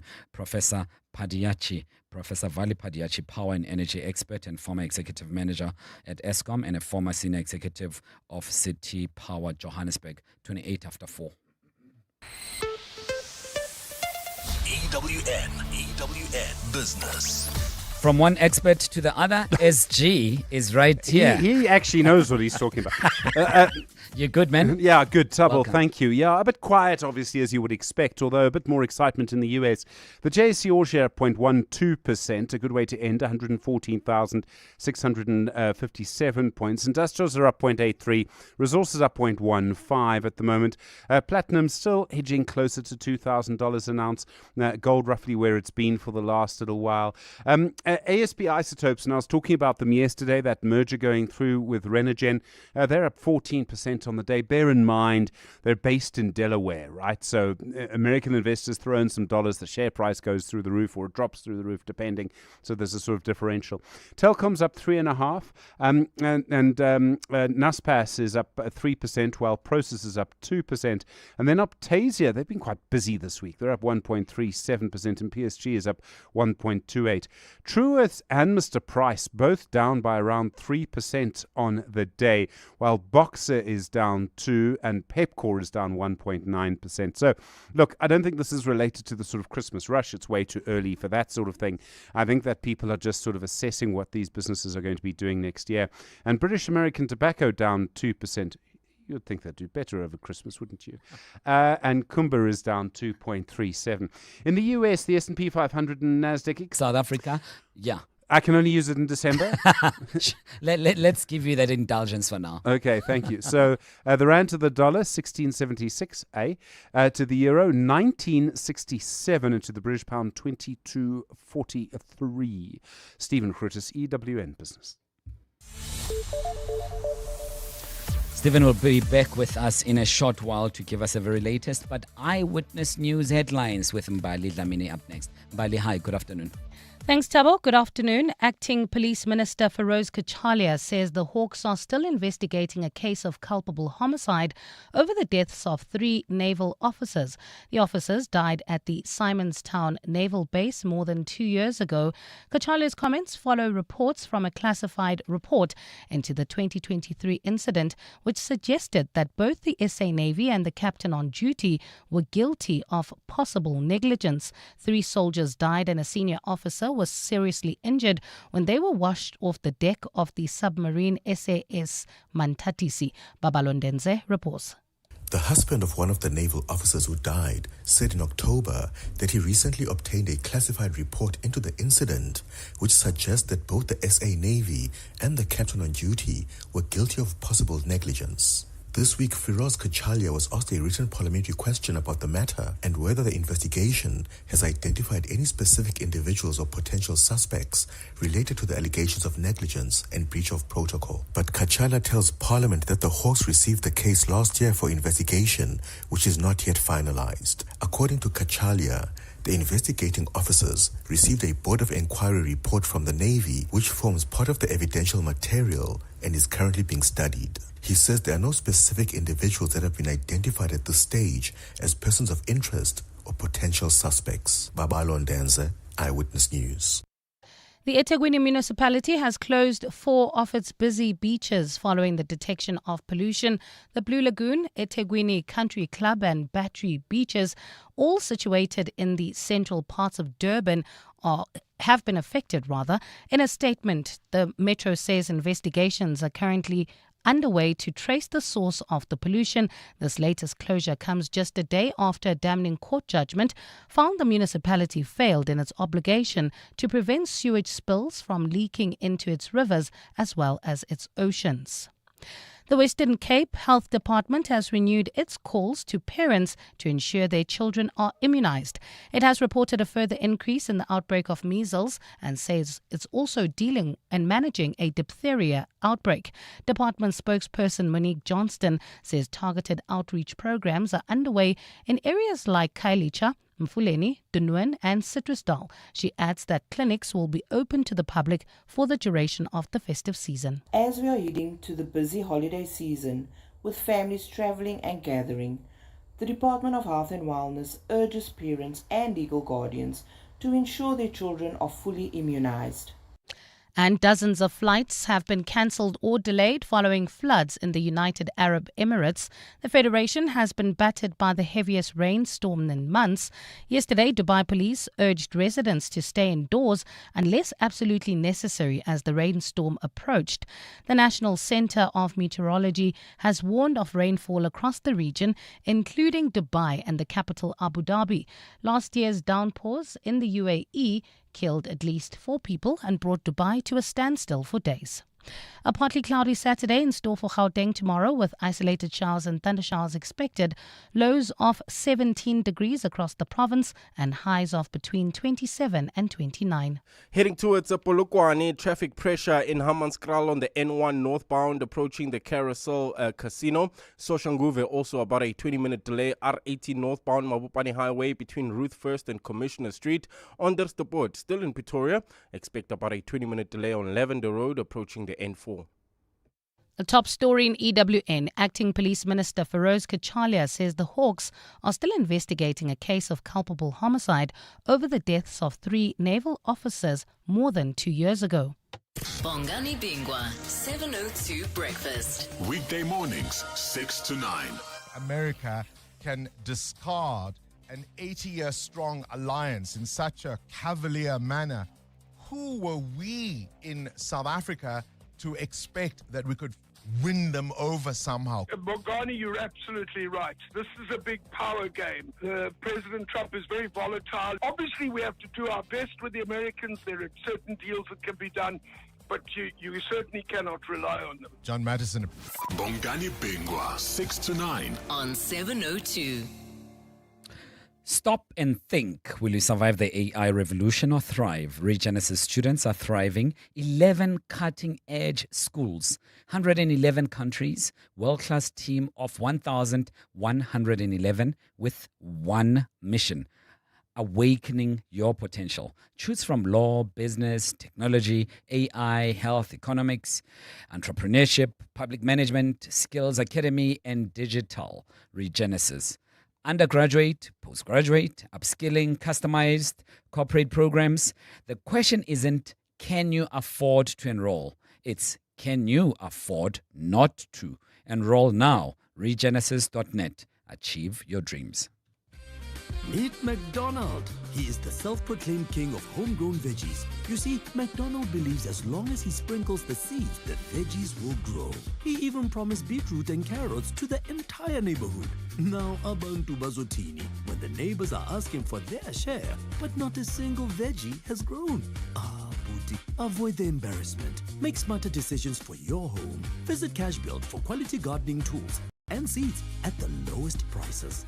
Cash Bill. Mzansi, Powerball is bringing the thrill with the jaw-dropping 95 million rand guaranteed jackpot this Friday. That's right. Play Powerball for the guaranteed 95 million rand jackpot today and stand a chance to hit it lucky. Buy your tickets now in store on nationallottery.co.za, the mobile app, cell phone banking, or simply dial *120 *7529# for USSD. Panda, Pusha, play. Players must be 18 years old or play responsibly. E2 is the proud operator of the National Lottery. Start your summer days with healthy sleep from Dial-A-Bed and save thousands with our summer sleep savers. Our queen-size 40-wing Sleep Tribe Pro foam set is reduced to only 7,999, and our Sealy Skyline Extra Foam Queen set is now only 13,499. Or get a king size for just 17,999. Dial-A-Bed, sleep for life. Now reopen in the Park Meadow Centre opposite Eastgate Mall. The Money Show. Weekday evenings at 6. A big year for crypto. What do you think's really been driving the sort of mainstreaming process? Is it mainly because of what's happening in the US? Yes, we saw with the inauguration of Trump in January, there was a lot of excitement. Bitcoin actually reached its all-time high, and there was a lot of pro-crypto regulations falling into place in the US. Christo de Wit is the country manager for South Africa for Luno. The Money Show on 702. Let's walk the talk. The Money Show with Stephen Curtis is brought to you by ABSA CIB, accelerating infrastructure-led growth and economic resilience through the South African National Treasury's 11.8 billion rand infrastructure and development finance bond. ABSA is an authorized FSP and registered credit provider. 702. WhatsApp us on 072 702 1702. Hi, Tabo. You know, the stark reality of our hospitals about specialists leaving and doctors is really true. I've witnessed that myself, and I had to wait literally 6 hours before my mom could be attended to from casualty to the surgical ward. When I had arrived there at 2 p.m. and she then was eventually admitted into the ward at 4 a.m. the following day. And, you know, it's quite bad. It's quite bad. It really is bad, and something really, really needs to be done if we really want to see our healthcare system and the Stop NHI taking meeting working. notes. Thank you, Tabo. Peggy from Kibla Park. Peggy, you're spot on. You're spot on. And Peggy is referring to the matter that we touched on earlier on about the exodus of specialist doctors from various public hospitals as they leave in droves. It is leaving a vacuum that will affect the ordinary South Africans who desperately rely on facilities and services of the hospital to become better. I mean, you're talking about various surgeons who would be needed by various communities, it only extends the queue of waiting for a certain surgery. It's unfortunate. However, I must say this, not in defense of government or anything of the sort, but in just trying to add a dynamic that exists. And hence the NHI, with all its flaws, before you accuse me of being a communist, listen for a second first. There is some serious financial institutionalized aspect of NHI, and that NHI seeks to address, that private hospitals are heavily subsidized by both you and I, including those who do not use or have access to private health. They continue to subsidize it in huge amounts. And that's something that we must put on the table to debate and ask, if that money was not going there, would it help somehow to retain the specialists in the public health sector, as we've been lamenting? I don't know. You tell me. 072 702 1702, 18 minutes to 5 o'clock. EWN Sport. With Tolagele Mganga, she'll give us the very latest. Tolagele, good afternoon. Afternoon, Tabo. And we start at the Wanderers, where Island women have now moved to 189 for the loss of 5. That's in their third and final ODI against South Africa. They're in the 40th over of that clash. Currently at the crease is Rebecca Stockwell on 14 alongside Leah Paul on 26. For the men, they're taking on India in their fifth T20. The latest from the host innings sees them on 122 for the loss of 3 in the 13th over. At the creases, Varma on 34 alongside Pandya on 7. In Adelaide, assistant coach Jetan Patel isn't ready to give up on England's hope of an Ashes win, despite finding themselves in a perilous position on day 3 of the third test. The Baggy Greens finished the day on 271 for 4 to lead by 356 runs. That's after the visitors were all out for 286 in their first innings. I mean, I'm very optimistic of where we could take it, and I still believe there's an opportunity for us. It won't be easy. We're gonna need something magical, but I think it's about time we saw something magical from us. It's 3 games in, we've thrown some, but taken a lot, and I think it's about time now we're backed into a corner to throw some haymakers back. Liverpool against Tottenham Hotspur headlines the pick of the Premier League games this weekend. Arne Slot has discussed what he expects from the encounter. Took us 92 minutes, I think, to score away against Brentford, a Thomas Frank team last season. Yeah, you can compare certain things because mainly the same players. They've added a few players to their team, and with Thomas Frank a new manager. So I don't think you can compare our games of last season with this season. Even more so because we not only added, we lost a lot of players as well. So you cannot compare this team of us to last season. And Sasha Feinberg Mgomezulu will sit out the Stormers' first United Rugby Championship derby of the season against the Lions on Saturday. The fly half has been ruled out with a groin injury, so Nethling Forshia will wear the number 10 jersey in what is his landmark 100th game for the franchise. With Feinberg Mgomezulu absent, it means that Kobus Reinach is the only current first-choice Springbok in the Stormers team, with Damian Willemse also missing because of a hamstring injury. At the same time, the Lions will be looking for a new forwards coach with immediate effect, as Bernard Pieterse has accepted a job with the SA Under-20 team for the foreseeable future. Pieterse will join Kevin Foot's management team in January, and Saturday's derby against the Stormers will be his last game. Tolagele Mganga, Eyewitness News Sport. EWN Traffic. Mr. K, I assume that today a lot of people would be leaving Johannesburg and those suburbs and going to Emaplazeni and the rural areas or wherever destinations that they choose for themselves. So it must be a little bit busier than usual. Yeah, no, I'm definitely keeping an eye on those long-distance routes. This is if you're leaving Gauteng heading towards Polokwane. There's a slight delay. This is in the Hammanskraal area on the N1 North approaching the Carousel. Otherwise, the rest of the routes, that's the N3 heading towards KZN and the N1 South heading towards Cape Town, Bloemfontein, things looking really good. Nothing to really worry about at this stage. However, let's concentrate about the Gauteng area at this point. In Soshanguve, there's slow-moving traffic on Soutpan Road. That's between Mopani Road and Hebron. In Onderstepoort, also about a 20-minute delay on Lavender Road approaching the N4, while in Bryanston, we're still dealing with that accident scene. N1 southbound near Winnie Mandela Drive causing heavy delays from Rivonia Road. And in Protea Glen, Soweto, expect about a 30-minute delay on the N12 westbound between the R554 Abu Bakr Drive and the R558. If you come across any other traffic issues, please WhatsApp us on 072-702-1702. There's more EWN on air, online, and on the EWN app. 702 Podcast. On primemediaplus.com. 14 minutes to 5 o'clock. Thabo in for John. Happy to be with you. We're together till 6. I am lamenting the fact that it's going to be difficult to set the scene for this talker. Because it's so complex and it's not necessarily frivolous. And it requires us to put on our sober heads and really think about this issue a bit closely. But before I do that, maybe let me play this and then I'll explain hereafter. Not be able to reach that level, and we may have to leave them there. To be the best that we possibly could be. Being the best you possibly could be is starting with people but not finishing with them. Because you want to be the best you want to be, and they really don't want to go the direction you want to go. They want you to stay here. Yeah, starting with people and not finishing with them.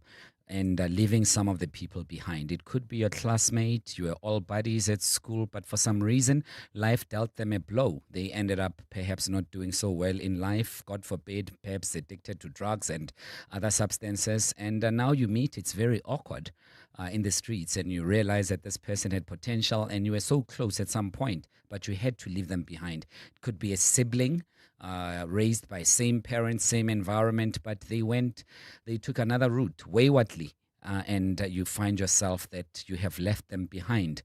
Not physically, but as far as, I suppose, the standards of living are concerned. And have you left someone behind and you look back and you're saying, actually, we should be here together, or they're supposed to be better than me, but they're left behind. And it could be an ex-girlfriend, ex-boyfriend. It could be someone that you grew up with. And have you left someone behind, or are you the one left behind? I'd love to hear from you on 072-702-1702. Mr. Jali, before I get to Tolegele with her controversies, let's start off with you. Well, I'm happy that I left that guy behind. Right? Oh my gosh. No. Okay. So this guy, when I started off in radio, right, I worked for a particular radio station. And when I got there, this guy was a big shot. He was like the coolest guy, smooth talker, you know, the ladies loved him, you know. And there was this girl that we were after, we both liked. And I kind of charmed her first, and she became my girlfriend. And then yeah. You know? Meaning the guy took the chick from your hands. Yeah, she took the girlfriend from me. Yeah. So we were working at that. It was a community radio station, right? And then I eventually moved and I went to 702. Oh, you did better. Of course. And then he stayed there. And I'm sure he's still there. Oh my gosh. And then there was a time where that community radio station was doing a tour at our buildings, 702, and he was there. Yeah. And I was like, Eita. Oh my gosh. Oh goodness. We're not talking about revenge. It's not revenge. We're talking about leaving people behind. He was really good at his DJing. Yeah, but you left him behind. I left him behind. And I thought he could have done much better. I could see him at a big commercial radio station. I hear you. As a big DJ. But like, you know how it Sometimes is. Sometimes you leave people behind. Yeah. Oh, wow. Okay. I was trying to smooth it out for you. Went back into the cesspool. Let's move on. And Tolegele, have you left someone behind? No, mainly because I don't believe that we're all running the same race and success is not the same for everybody. Some people can, for example, let's use the radio station example where someone can say, oh, Garabo's now on a commercial radio station. What if that guy goes into finance and one day becomes the CEO? He's going to look at his situation and be like, actually, I'm doing far better than the guy that's on the radio. Yeah. So I think you have to decide for yourself what you find valuable and what you seek importance in. Yeah. For me, when it comes to my job, I don't use that as a marker of whether or not I'm successful. No. We as Saint Tolagele, we understand all of that and more. Like the girlfriend went over the... No, we understand that, Saint Tolagele. But what we are trying to say is evidently behind. No, and success is different for everyone. I fully get it. You might find, as I said, God forbid, this person is now into drugs and they you were supposed to be there together. Everyone looked at Tolagele and Dimakatso. They were such bright kids at school. Both prefects went to Rao, now UJ, and they worked. But something happened to Dimakatso. And it's not to say that working elsewhere is far more important than the other. But you realize that, man, honestly, we should be at more or less the same level. And I think in situations like that, you realize how much luck really does play exactly. a role. Because that's it. So, there are probably like 20 people that have the same story as you, but like only one of you made that's it through. That's what we're talking about. Yeah. So I do think luck plays a role, but also now I'm one of those people. I'm like, you can never get a little too comfortable in your position. No, you can't. Life has a funny way of knocking you down, humbling you. So in those moments, you just can't. Honestly, you can only kind of seek to breathe life into that person. Do you go back and help them? In ways that I can. I'm not all of a sudden like Bill Gates. He's still alive, right? Yes, Bill Gates. And be like, here's money. But in words of affirmation, if there's like positions that open up, you give them, you don't go on radio and tell them that you're doing better. Oh my goodness. Let's say goodbye. 8 minutes to 5 o'clock. 072-702-1702. Have you left someone behind? 702. Let's walk the talk on 92.7 and 106 FM.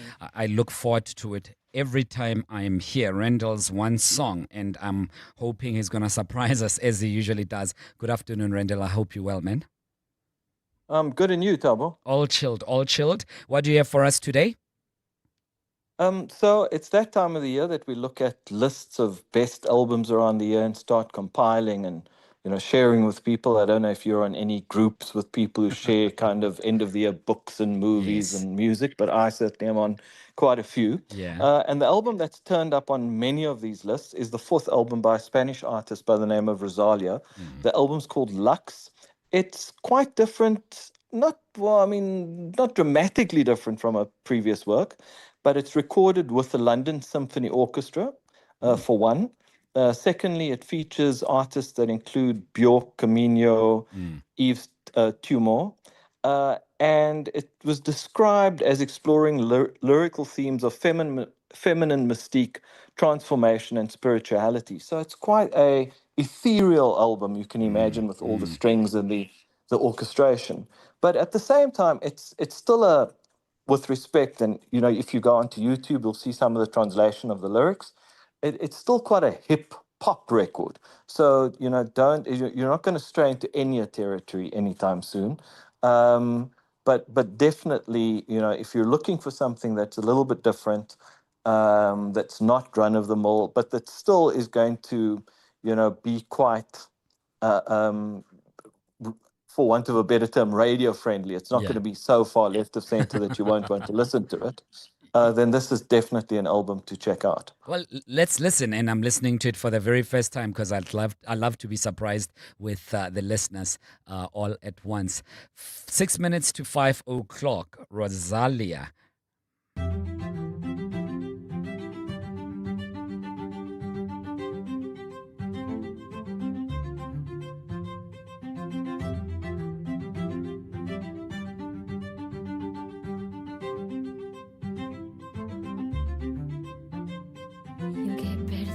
Manos en Jerez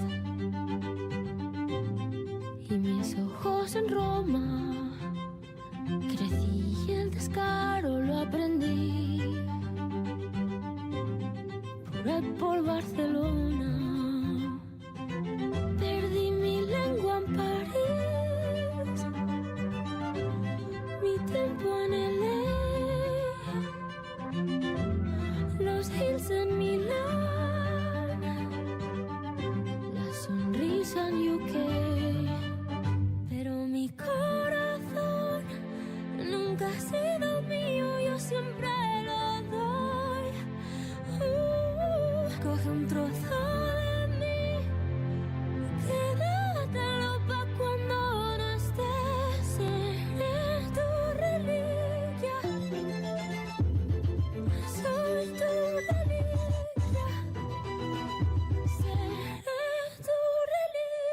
Perdí la fe en DC y la amiga en Bangkok. Un mal amor en Madrid y en México el blond. La mala hostia en Berlín y él hasta en Granada. Perre nació el coraje, pero el cielo nació en Buenos Aires. En Japón lloré y mis pestañas deshilé. Y en la ciudad de cristal fue que me trasquilé. Pero el pelo vuelve a crecer la punta. Rendell, definitely refreshing, and it requires one to be a bit inquisitive to even want to find out what's the song about. So this song is about her kind of, she says, you know, in one country I lost my heels, in another country I lost my dress, but then she speaks about where she lost her heart. Mm-hmm. And the album is, there are 14 different languages on the album, each language representing a different female saint. So she started out by actually writing lyrics in Spanish and then just using Google Translate for the different language, and then going to professionals to obviously assist her with a perfect translation and the phonetics and that sort of thing.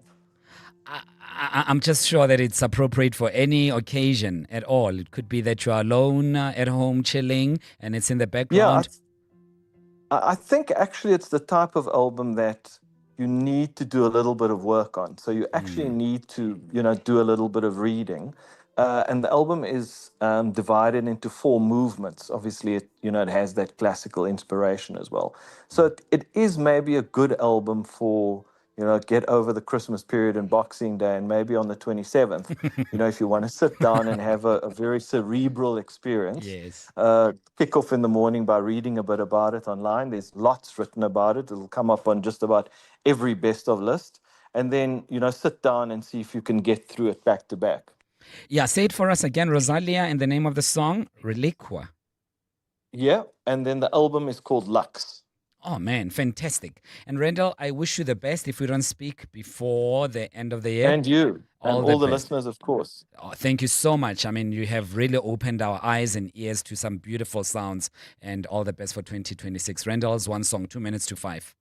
In the last 24 hours, this is what's happened in your world. President Cyril Ramaphosa says he expects the Madlanga Commission to refer any evidence deemed criminal to the NPA. Ramaphosa has now received the Commission's interim report exactly 3 months after the inquiry into alleged corruption in the country's criminal justice system started. The Commission has heard from 37 witnesses and will hear from more people in the new year. The report on allegations of corruption and interference will not be made public. The President has expressed his appreciation for the interim report. EWN, in touch, in tune, and independent.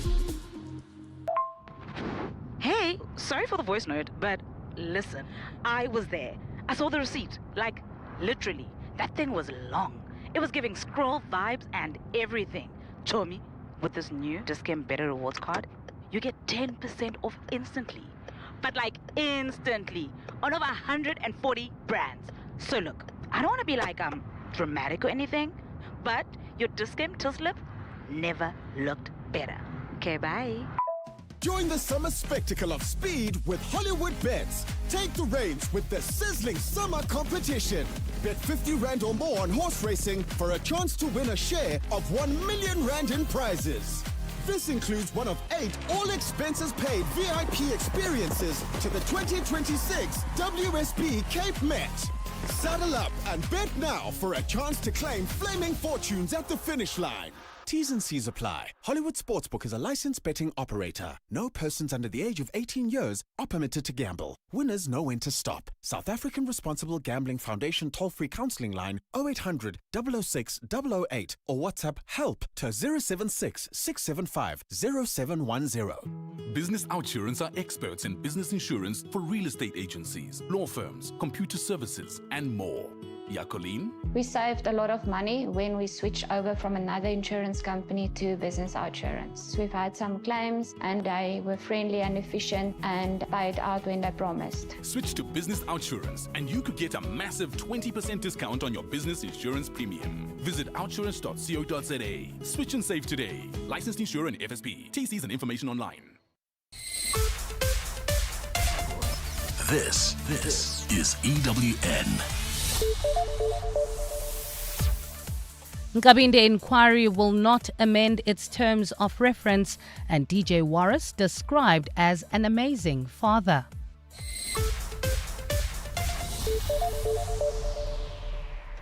Good afternoon, I'm Bali Dlamini.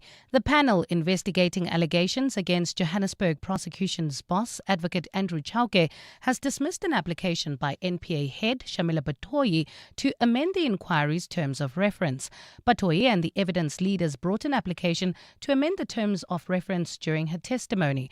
Batoyi is the main complainant in the inquiry, which is investigating Chauke's fitness to hold office. According to Batoyi, Chauke made politically motivated prosecutorial decisions. Khomotso Modise has more.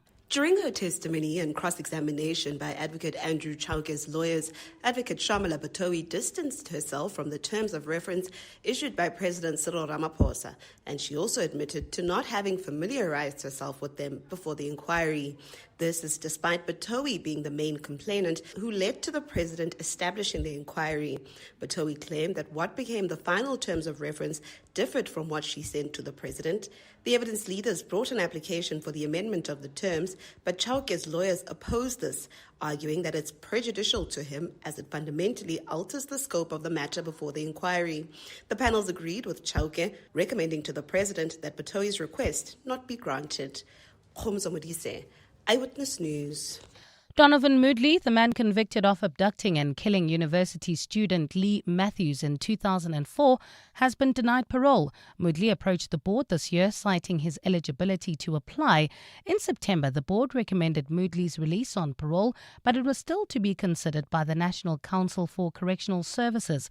He has been serving a life sentence since 2005. Correctional Services spokesperson Singabako Nxumalo says a final decision on Moodley's parole has now been made. Consideration of all relevant reports and submissions, the National Council for Correctional Services recommended to the Minister of Correctional Services, Dr. Peter Groenewald, that the parole placement not be granted at this stage. The children of media personality Warwick Stock have described their slain father as a man who lit up every room he entered. Stock's 3 sons paid tribute to him during a memorial service held in Johannesburg today.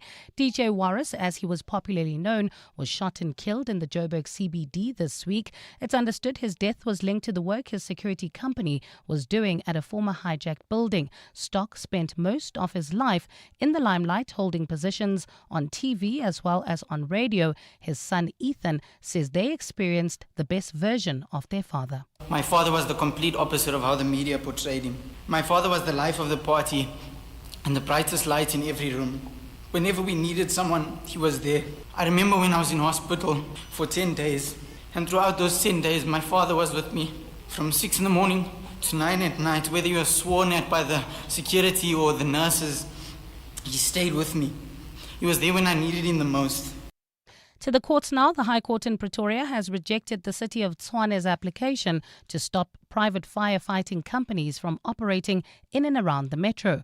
The municipality approached the court seeking an order declaring that it is illegal for any private entity to provide firefighting services within its jurisdiction.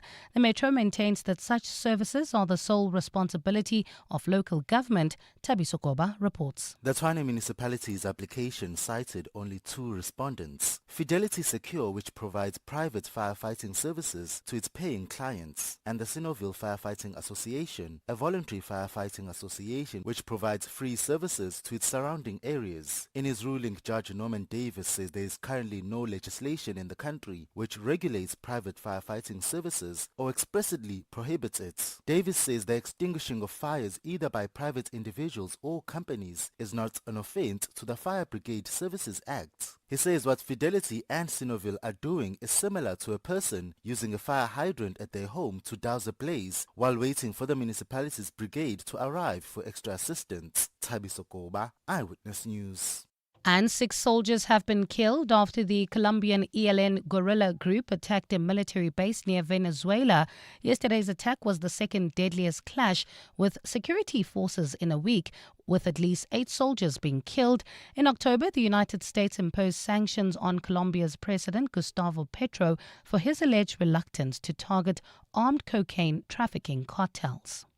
Gold is trading at $4,334.88 an ounce. The rand is at 16.79 to the dollar, 22.45 to the pound, 19.67 to the euro, and Brent crude oil is at $59.82 a barrel. In Pretoria, Soshanguve, slow-moving traffic on Sotpan Road. That's between Mopani and Hebron Road. There's also slow-moving traffic in Bryanston. This is due to an accident on the N1 southbound near Winnie Mandela Drive. This is causing delays all the way from Rivonia Road. In your sport, the latest from the Proteas Women's ODI against Ireland as well as the Proteas T20 against India. Chelsea boss Enzo Maresca rubbishes Manchester City Lynx, and New Zealand's Black Ferns get their first female coach since 1994. A partly cloudy Saturday in store for Gauteng tomorrow, with isolated showers and thunder showers expected.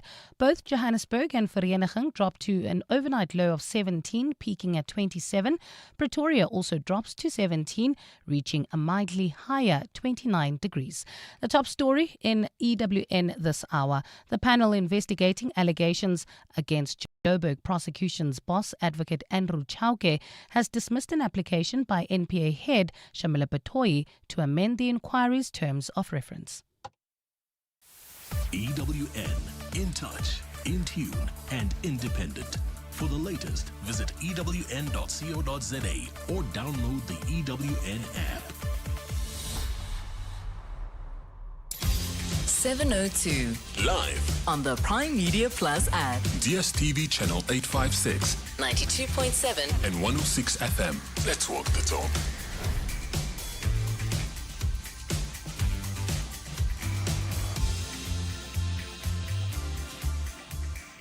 Seven minutes after 5 o'clock. Thanks very much for sticking around with us. We're back with you all the way till 6. Thabo in for John.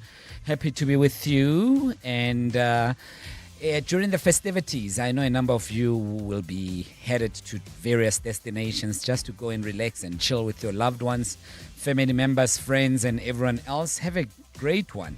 Earlier on the show, we were speaking about the fatalities on our roads. How things seemed to top their numbers, and KwaZulu-Natal was up next, and so was Western Cape. These are the usual suspects.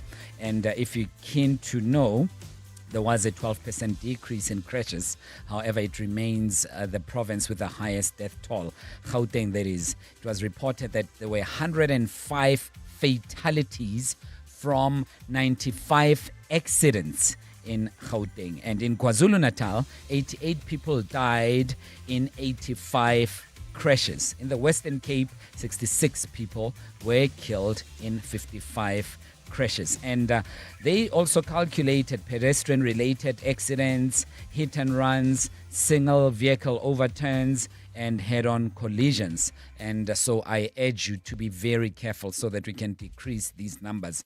Yes, and more importantly, tone down the temperature, especially on road rage. If someone did something to you, they're not worth it. They're really not worth it. I think you are better off getting back to your home safely without engaging in an argument with them.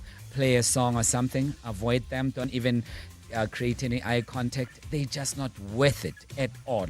Leave it behind, and it's just enjoy your festivities. And please, one more time, be safe. Be safe on our roads. 9 minutes after 5. Earlier on, we asked the question about having left someone behind. How so? Perhaps you grew up with a friend and now you are doing a little bit better than them and you've left them behind. Perhaps you haven't gone back to check on them. And there is a very clear gap between the two of you. How do you feel about that? I know it's a bit of a daunting topic, but I thought let's give it a go and let's put our thinking caps on and talk about it. Not that you're a multi-millionaire, but you are a little bit better than them financially and otherwise. Do you have any guilt? do you harbor some guilt that, I grew up with this person, or I used to date this person, now they're still back there and they're not doing well right now, or my cousin is not doing well? How do you navigate those feelings of guilt? I'd love to hear from you. 011-883-0702. Alternatively, you can send us a voice note to 072-702-1702. 702 Let's walk the talk on 92.7 and 106 FM. Hi, Tabo. About electricity, I'm not affording it at all. Like, it is so expensive. I've never seen anything that has increased with double digits like electricity. Now we've got NASA, which I don't know whether the people are incompetent or what. They just listen to what Eskom is telling them, or they show the books. What about consumers? Now Eskom is busy now talking to businesses because they're retrenching. What about ordinary people like I? No, man, this is expensive, Bara. It is so expensive, it's not even fun. On top of that, they add amount like the 200 that we're talking about in Johannesburg and some amount in Ekurhuleni. The people in Tembisa, they bent the street, and then from there, they took it away from them. But around where the suburbs, they're busy like charging more. And then on top of that, electricity is tripping now and then. Yeah, and that voice note comes as a result of the discussion we held earlier on that Minister of Electricity, Kgosientsho Ramokgopa, was conceding and answering the question in Parliament posed by Ms. Hassan about the price of electricity. What is government doing to make sure that mainly you and I can have a little bit of a more affordable access to electricity as far as prices are concerned. And he considered that the price of electricity is a little bit high. They will want to do something about it. And I suppose many of us are feeling the pinch. More so because it's very difficult to negotiate with a municipality. They want you to pay first and negotiate later, even though a number of their digits are based on guesstimates. But you must pay first and negotiate later. So that is not good at all. I'd love to hear from you about that. Are you affording electricity? And how much are you paying per month? And do you think that it's a fair reading of the usage in your household? Some households have got 2 people, hardly watch TV, hardly put on the heaters. They just use the geyser every now and then and lights, and but they'd still be paying the same amount as their neighbors simply because there's an estimated amount per area. Let us know on 072-702-1702, 13 after 5. EWN Traffic. With Mr. K, as people are leaving for various holiday destinations to see their families and loved ones, perhaps even outside the province. And some, I would assume, are coming in. How do the roads look, Mr. K? Well, at this stage, if you're heading towards the Bloemfontein area or Cape Town, if you're driving there, you can expect heavy delays. This is leaving Soweto, heading towards the Vereeniging area. You can expect about a 20-minute delay on the N1 southbound between the N12 and the Grasmere Toll Plaza. There's also bumper-to-bumper traffic. This is in Protea Glen. You can expect about a 30-minute delay on the N12 westbound between the R554 Abu Bakr Drive and the R558. While in Bryanston, we're still dealing with that accident scene. N1 southbound near Winnie Mandela Drive, causing about a 30-minute delay all the way from Rivonia Road, Soshanguve, Pitori. There's slow-moving traffic on Soutpan Road. This is between Muiponi Road and Herpon. There's also about a 20-minute delay in Onderstepoort. This is on Lavender Road, approaching the N4. If you come across any other traffic issues, kindly WhatsApp us on 072-702-1702. There's more EWN on air, online, and on the EWN app. Join us. Let's walk the talk. This is 702. 5:15 on 702. Shola Mashao in for Perlman.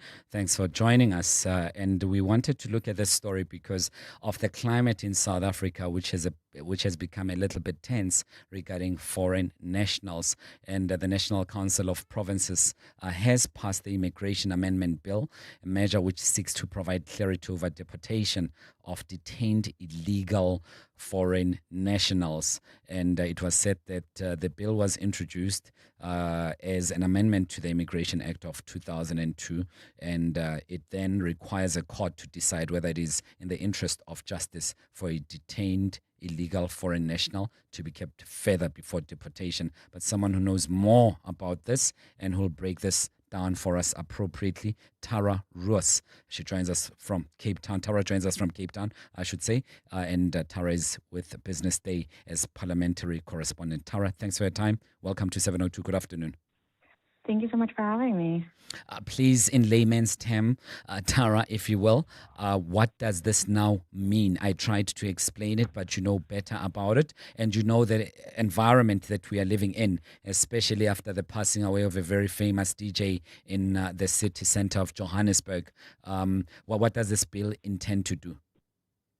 So, in very layman's terms, because everyone's minds is on the December holidays, this bill is shifting immigration detention from being an administrative decision to a judicially controlled process. So instead of saying, here is the Immigration Act, everyone will be ruled by the same administrative process, they're saying it is now going to be a judicial process. So this is really trying to close the constitutional gap between embedding stronger protections for immigrants in South Africa and also protecting the individual rights of immigrants in South Africa. So this goes all the way back to 2017 when the Constitutional Court declared parts of the Immigration Act illegal. So what the Constitutional Court had said is that they found the parts of the act to be unconstitutional because it allowed immigrants to detain. Sorry, my mind is on December break. Don't worry, all of us. They declared parts of the act unconstitutional because it allowed immigration officials to detain foreign nationals for up to 30 days without any judicial oversight. Yeah. And so that is why they saw parts of this act unconstitutional, because they said that the detainees were not guaranteed any right to appear before court, and they were not told about their right to legal representation. Many foreign nationals who come into South Africa, one of our 12 official languages might not be their first official language that they communicate in. And so the court ruled that this violated Section 12 of the South African Constitution, which says that everyone in South Africa is protected under the Constitution and the freedom of security of persons. And they felt that this part of the Immigration Act went in direct contradiction of that. And so we've seen direct changes now happening to the immigration bill. So there's something called the 48-hour rule. So this is saying that anyone who is being detained for deportation must be brought to a court within the first 48 hours of arrest, so that then a judge can rule on whether or not this person should be deported, what are the legalities of this person's claim, if they're saying they are seeking asylum but they do not have the correct papers, if they said that they're fleeing from a war-torn country and they cannot be detained and sent back to their country. So they need to be seen in front of a judge within the first 48 hours. And that's the biggest change that we've seen now to the Immigration Act. And it does away with being arbitrary and the arbitrary decision making by immigration officials, right? And stipulating that any extension of detention must be authorized by a court. So it's not only up to the immigration officials to determine largely the fate of foreign nationals who are illegal. I must emphasize illegal in South Africa. Yes. So that is the main judicial oversight that we are going to see now, is that a court gets to decide if further detention is justified before deportation. And it also looking to court approval for extensions. So if detention needs to continue for a period, whether or not we can verify an individual's right to seek refuge in South Africa or asylum, then a court needs to grant that. And so this is a big rights classification for detainees. It's also saying now in this new amendment that detainees need to be informed about their rights now that they are on South African soil, because once they step onto South African soil, the legalities of their rights in their country may vary to ours. So what needs to happen now is that when someone is detained, they need to be read their rights and they need to know that they are allowed to access legal representation. Tara, thanks for your time, and I'm sure we'll speak again on this issue in the new year. All the best. Tara Roos, Business Day parliamentary correspondent, 20 minutes after 5. 702. Let's walk the talk on 92.7 and 106 FM. Attorney Ian Ellis is joining us right now on the very same story, perhaps to give us a little bit of legalese and so that we understand it a little bit better from the legal aspect of it. Ian, thanks for your time. Welcome to 702. Good afternoon. Thank you, Tabo, and thank you, and good evening and good afternoon to the listeners. It's been a long week. Well, whatever it is, yes. No, but on a very serious note, Ian Ellis, I'm just wondering, as I've been speaking to Tara without belaboring the issues and repeating myself a million times, to what extent will this bill extend extensive burdens over the courts that are already cluttered with so many cases? Okay, this is going to be a major problem with Spawn. I could foresee it being a criminal defense attorney myself. First and foremost, what it's basically going to do is it's going to bottleneck our system because these are all going to be regarded as new matters, and all if one could say legal immigrants are also, they're formally charged in terms of Section 49 of the Immigration Act for being in South Africa illegally. Now, but what would usually happen is they'd be either in a detention camp or a deportation camp, ready for deportation, or depending if they committed a crime, if they'd be stuck in jail. Now what's going to happen is very simply this. Now, before Home Affairs system takes time to often verify. So now you're going to put the police under even more pressure when it comes to verifying whether or not the papers are valid, whether or not the status is going to go ahead and be verified. Stuff that would be taking, the reason why it was 30 days originally is because it takes time to verify all of that, whether it's fake, whether it's genuine, where it's come from. Now they're given 48 hours to start making this decision. So in reality, now you've got extra burden on the court. So when you've got your major court areas, they've got to allocate it when the people are, for whatever crime, are arrested and enrolled. Now we're going to have this massive additional group of people being charged depending upon where they're arrested or if they're going to go ahead and be detained at the specific camps and things like that, or centers like the airport. So suddenly certain of your courts are going to be inundated with people, but too many people. Then it's going to end up happening is that they've got to be brought to court, and there's never going to be enough time to verify anything. So what does that end up meaning? That means either they've got to be given bail almost immediately, or they're just going to be placed back into the penal system, which is going to be with the Department of Correctional Services, which now you're going to have people be taken out of the camps and placed either back in jail, or they've got to go ahead and create within the deportation centers a prison for that purpose. So now they've got to go ahead and split the load in a way, because once you're taken from court, you're either remanded or you're going back off to prison. It's not that you get taken back. It's like being taken back to the holding cells. You'll never be taken back to the holding cells. So are they going to then have a separate bus load of taking your illegals back to the deportation center, or are you going to go ahead and have them now going to jail, which puts more pressure on the Department of Correctional Services? Now we're going to go ahead and expect the police and the necessary authorities to be verifying status in an even quicker period of time, and which they could barely do because they're under resourced anyway. So ultimately what you're doing is you're also, for those illegal people who are there's now this risk that from going from a center, which is bad enough, now they're going to be going to prison, fully equipped with half of their families with them. So what do you do with that? Because in reality, if a family is found to be in possession of illegal documents or here illegally, what are you now going to do with those children? Put them in a juvenile center, take them away from their parents? This is going to be a massive mess up in our system. It's just it's a stupid amendment to actually make and a dangerous amendment to make on so many levels and not just a constitutional level. It's almost like people must have this human right to be brought before court. Yes, but that's also measured against the other circumstances of why are they there. If they're here for a different purpose of border hopping, that's why you have deportation and illegal centers. Not that you have them now in the prison system, which is already overinflated and bloated. So it's just going to create another problem. Sure. Is it your view that it is also open to abuse or exploitation by nefarious individuals who don't even mean well? And by that, I'm not spreading any anti-foreign national sentiment. I'm saying that there would be elements who do not mean well anyway. So has this opened a floodgate for that exploitation?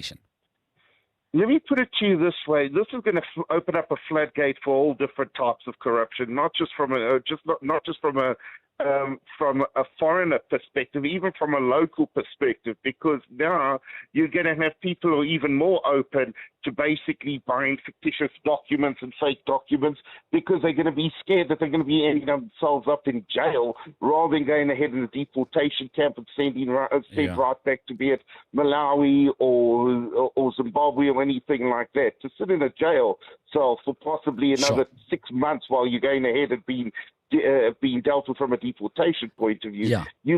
You're reducing them to worse a criminal than maybe what the reality of their arrest was. Sure. I'm not saying everybody's a criminal, but if you're in here illegally, that is, however you want to cut it, it's an illegal activity. We have to leave it at that. I must thank you so much for your insights. We'll ventilate on the matter a little bit clearer next year for a longer period because it's rather complex. It needs more explanation. But thanks for your time, Ian Ellis, attorney in private practice. But whilst on that note, here's a voice note that came through on 0727021702. Good afternoon, Thabo and team. I suggest that the government then establishes immigration courts where the judges deal strictly with the immigration matters, where they're going to be specializing in immigration, because what they're saying doesn't make sense to me. Thank you. Well, tell us your views on 0727021702. Clearly open to abuse, but let's see how it unfolds. I'm told that the president hasn't signed yet, so perhaps there could be some bit of back and forths before it's enacted. 27 after 5. EWN Business. Speaking of enactments of the law, he is officially going off on leave and officially taking a much-deserved break. You're going away, Stephen? I am, thank you, Tubble, yes. I'm going to go and throw my phone in the sea. I thought would be the best thing. So if you want to get hold of me, I would search... the sea. Good luck. Yeah, but I'm sure you're going to enjoy it. It's been a great year for you, Steve. Thank you. Yeah, it's been very busy. And, Tabo, it's been a great year for the market. Yeah. And we were talking last night about it on Investment School, people expecting it to be a good year next year. And in fact, Reuters has a piece today saying emerging markets generally, we're one of those, also should have a good year. So hopefully there are lots of grounds for optimism for next year. And a fantastic year for gold as well. Yes. And again, we expect that to continue next year because the underlying reasons, Trump, we've got 3 years to go. So that should all kind of help. The JSE All share at the moment up 0.29%, 114,850 points. Financials down 0.53%. Industrials down 1%. Resources up 0.25% on the day. ASP Isotopes, you'll remember yesterday I was talking about them and their merger with Renogen. They're up 7%. Tungela up 4%. Naspers up 4%, while Prosus is up 3%. And then the Bytes Group's up 3.31%, and Telkom is up 3.17%. PSG is also up 2.28%, and so is Optasia, the fintech firm, up just over 1.5%. HCI down nearly 4%. Mr. Price and Truworths both down by around 3%, while Spar and Pepkor are down by around 2%. So just one or two sort of concerns around some of those sorts of shares, consumer shares at the moment. and Kumba's down at 2%. In the US, things looking quite positive, actually. So there was, as you know, concerns about valuations of AI stocks for much of the week. Then that sort of rebounded yesterday. Also, more data coming through suggesting there might be an interest rate cut. So now the Dow Jones is up 0.5%. The NASDAQ is up 1.07%. The S&P 500 is up 0.78%. The gold price, $4,342.70. Platinum, $1,959.80. Brent crude, $60.10 an ounce. And the rand to the dollar, 16.74 to the euro, 19.62 to the British pound, 22.37. On the Money Show tonight, we will discover what virtual wheeling is, which is not when you film yourself on TikTok on a BMX. But we'll talk about virtual wheeling and what that means for power. We'll also talk, the big Paramount, HBO, Warner Brothers, Discovery fight, Netflix, right? Yes. What that means for what you, Tabo, may be able to watch next year and where. I was very excited when I heard that Netflix is getting access to the Warner Brothers. So they'll merge. And I heard you pouring cold water on the story, saying that they misrepresented themselves. So there's a Paramount, back and forth. Yeah, so Paramount misrepresented themselves. Paramount wants to basically buy Warner Brothers. Warner Brothers wants to merge with Netflix. Yeah. It's quite messy. I mean, three partners often is. And so I think what we're also looking at is what DSTV will be like next year. Yeah. Because we're expecting big changes there. Tins Ferreira is very interesting on that. Yeah. And then also tips to ensure you don't make stupid mistakes on your holiday. Yeah. Well, are you going to need them? Probably, yes. But before, very quickly, Steve, I'm wondering about the implications as far as monopoly of the industry is concerned. When you have Paramount, Warner Brothers, and that's a toxic combination there. Indeed, and politics is a big part of this. But it hinges on the way in which you define streaming content. Yeah. Because YouTube is non-narrative streaming content. Yeah. And that is, I think it's something like 60% of everything that's streamed in the US. Okay. Like many households watch more YouTube on their television, you Really? cast it onto your TV in the US than any other streaming service. Really? Yeah. I mean, they're free series you can watch, if you think about it. So, I mean, sometimes you can watch, the box playing, 2 days later, the game will be on. I mean, I don't know if it's supposed to be there, but it's there. So there's that. And so it depends. If you define the streaming industry as all of that, well, then these are smaller players. Yeah. If you say, no, the narrative streaming subscription model, well, then there is a dominance issue. Well, fantastic. I'll be listening to your show between 6 and 8. Stephen Grootes. 28 minutes to 6. Mbali Dlamini, apologies. We late. So sorry. What's the latest on Eyewitness News headlines? That's okay, Tabo. Thank you. A very good afternoon. Well, the DA in Tshwane says it was misguided for the municipality to try and shut down private firefighting services in the city when it cannot adequately provide the service. The High Court in Pretoria recently dismissed the municipality's application seeking to have private firefighting services operating within its jurisdiction declared unlawful. The municipality argued fire brigade services were the sole responsibility of local government, but the court ruled there is currently no legislation in the country prohibiting private firefighting entities.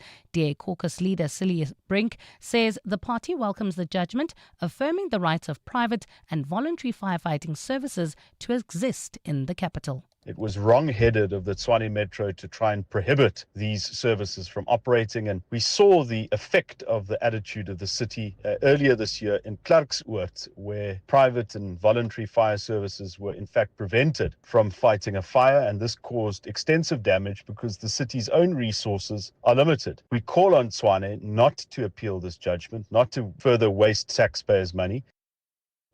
To the Western Cape now, where an investigation is underway following the discovery of the body of a 6-year-old boy in a washing machine this morning. Officers accompanied the boy's father to their home in Enzo Street in Kafta after he was reported missing. During the search, officers were led to the washing machine where he was declared dead on the scene, police spokesperson Wesley Twig. Investigation led the members to a washing machine where the body of the child was found. A post-mortem will be conducted to determine the cause of death. Let's stay in Cape Town. The city says it will once again be using technology to assist police officers.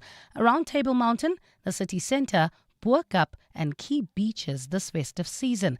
Policing in and around Cape Town CBD was beefed up this week with the deployment of more than 200 municipal peace officers. MMC for Safety and Security JP Smith says the cadets will be assisted by its Technology Fusion Centre. Our Fusion Centre is 100% in operation, where we use additional technology, including our computer-aided dispatching, where we track all of our deployments as well as our in-vehicle dash cams and body-worn cameras. Smith says the city's safety drones will provide an extra layer of security. With drone operations and now CCTV bringing an added advantage, residents have come to expect the very best level of service from our directorate each festive season. And in the United States, Democrats have released more pictures from Jeffrey Epstein's estate. This came just hours before the Justice Department's deadline to release all the files it has on the late financer. The disclosure forces the department to confront years of secrecy surrounding Epstein's alleged sex trafficking operation. Yesterday, 68 photos were published and are amongst more than 95,000 images that the House of Oversight Committee Democrats say they are reviewing.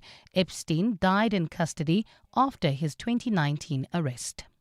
A partly cloudy Saturday in store for Gauteng tomorrow, with isolated showers and thundershowers expected. Lows of 17 degrees across the province and highs of between 27 and 29. Leaving Soweto heading towards Vereeniging, you can still expect about a 20-minute delay N1 southbound from the N12 to the Harasmere Toll Plaza. Bryanston heading towards the Fourways area. There's an accident scene N1 south near Winnie Mandela Drive, causing heavy delays from Rivonia Road and in Soshanguve. Slow-moving traffic still in Soutpan Road. This is between Mopani Road and Hebron. A top story in EWN, the DA in Tshwane says it was misguided for the municipality to try and shut down private firefighting services in the city when it cannot adequately provide the service. The Money Show.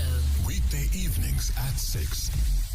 A big year for crypto. What do you think's really been driving the sort of mainstreaming process? Is it mainly because of what's happening in the US? Yes, we saw with the inauguration of Trump in January, there was a lot of excitement. Bitcoin actually reached its all-time high. And there was a lot of pro-crypto regulations falling into place in the US. Christo de Wit is the country manager for South Africa for Luno.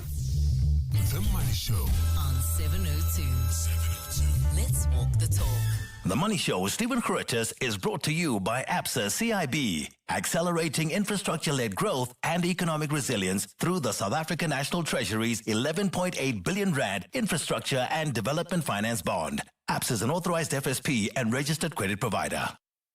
You could spend 10 minutes trying to fix the office printer or get a 10-minute quote from OUTsurance that could save you thousands on your car insurance. For her 2025 Hyundai Exter, 65-year-old Helena now pays only 398 Rand a month. And for her 2024 Haval H6 4x4, 50-year-old Priya pays just 1,178 Rand a month. Ready to get more out of your car insurance? SMS out to 45142. That's out to 45142. OUTsurance, licensed insurer and FSP. TCs and information online.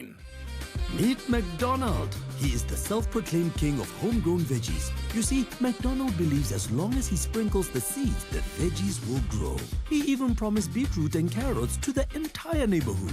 Now, abantu bazotini, when the neighbors are asking for their share, but not a single veggie has grown.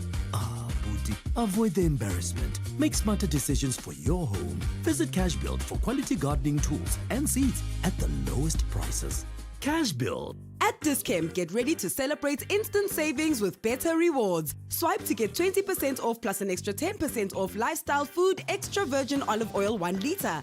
Get 20% off plus an extra 10% off Biogen Premium ISO Whey 1.5 kilos. And get 30% off plus an extra 10% off Slow Mag Magnesium 100 capsules.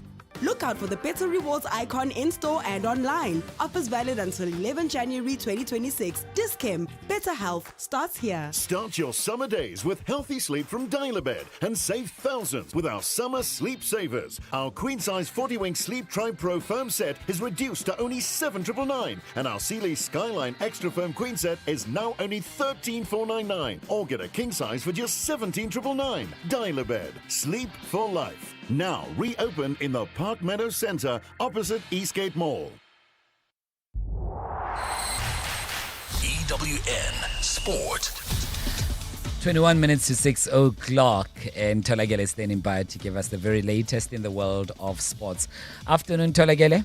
Afternoon, Tabo, and we start at the Wanderers. That's where Ireland posted 205 in their third ODI against the Proteas women, as captain Gabby Lewis top scored with 64, while Nonkululeko Mlaba took 4 for 33.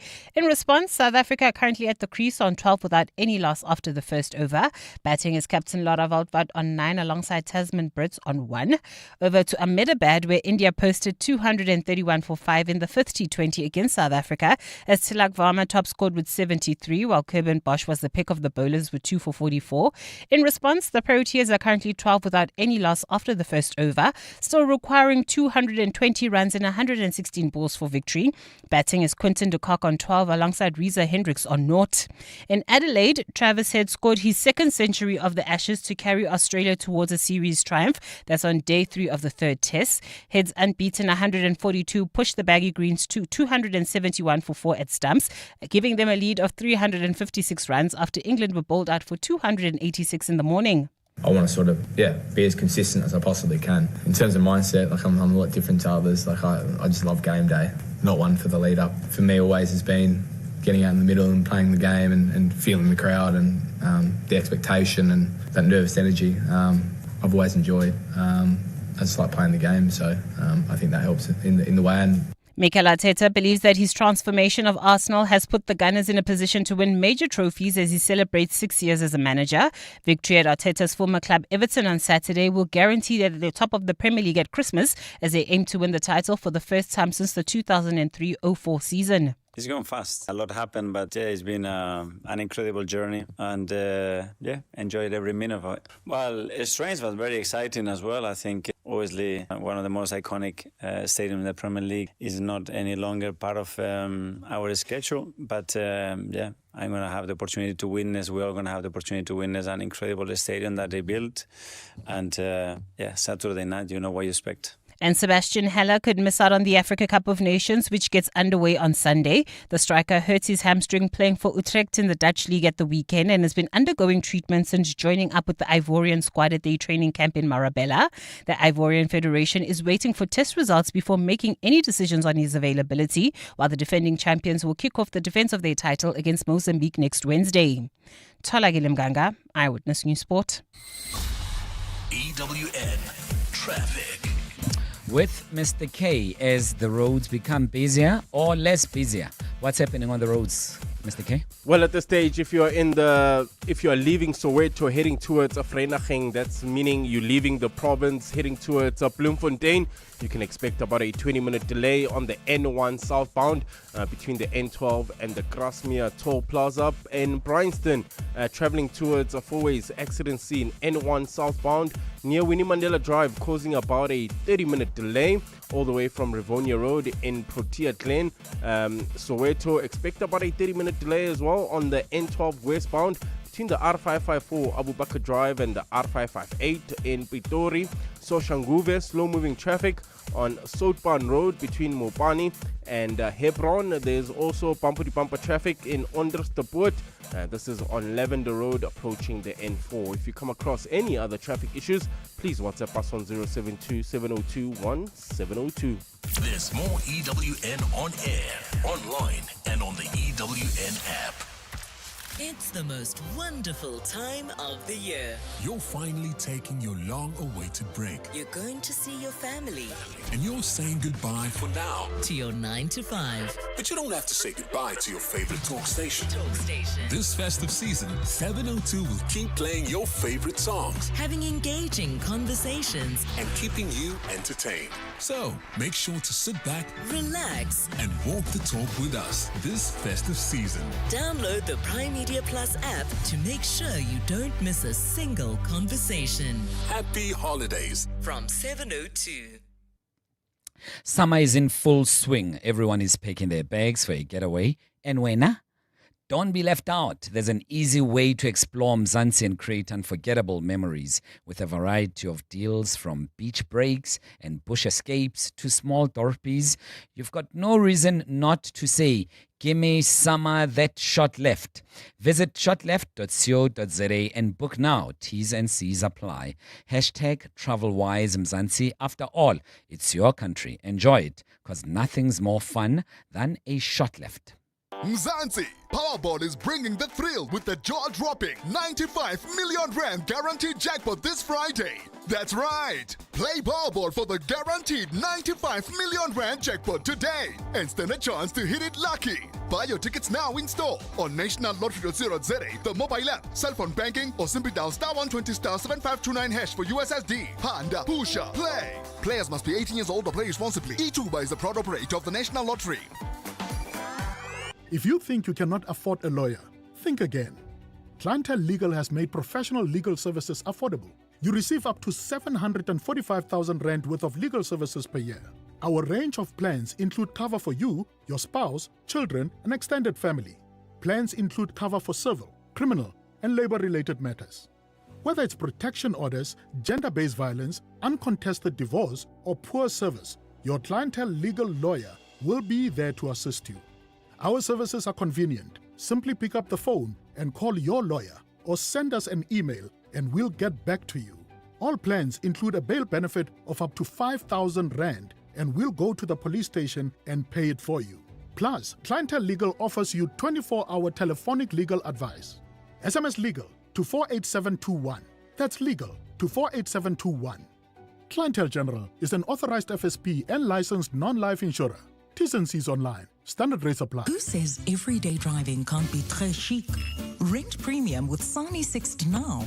Own the stylish Citroen C3 later. Yes, that's 3 cars, 3 months, 3 chances to say ooh la la. Just book directly on sani.co.za. Call us or rent at any branch between 1 November and 31 January, and you're automatically entered into the draw. Bon voyage with Sani Sixt and win. T's and C's apply. A song, a book, and a dish. On 702. And it happens every single Friday. At this point, John would be speaking to any prominent South African, one of the prominent South Africans, and just to learn about their song, their favorite book, and favorite dish. And today is no different at all, as we are speaking to someone that you know very well, whose analysis is critical and edge-cutting, someone whose thoughts influence South Africa's, not just the academic space, but almost every corner of this country. I'm speaking about Professor Tingeko Maluleke, who's joining us right now, leading academic and deputy chair of SA Planning Commission. Professor Maluleke, thanks for your time. Welcome to 702. Good afternoon. It's a great pleasure for me to speak to you and your listeners, and good afternoon to you. Your thoughts are always pervasive throughout our landscapes, and you often speak on politics, and we know your analysis very well on a very critical subject. But when you are just relaxing and winding up, what do you read when you are saying, I'm moving away from this planning commission books and all sorts of stuff, I just want to unwind? What do you read when you do that, Prof?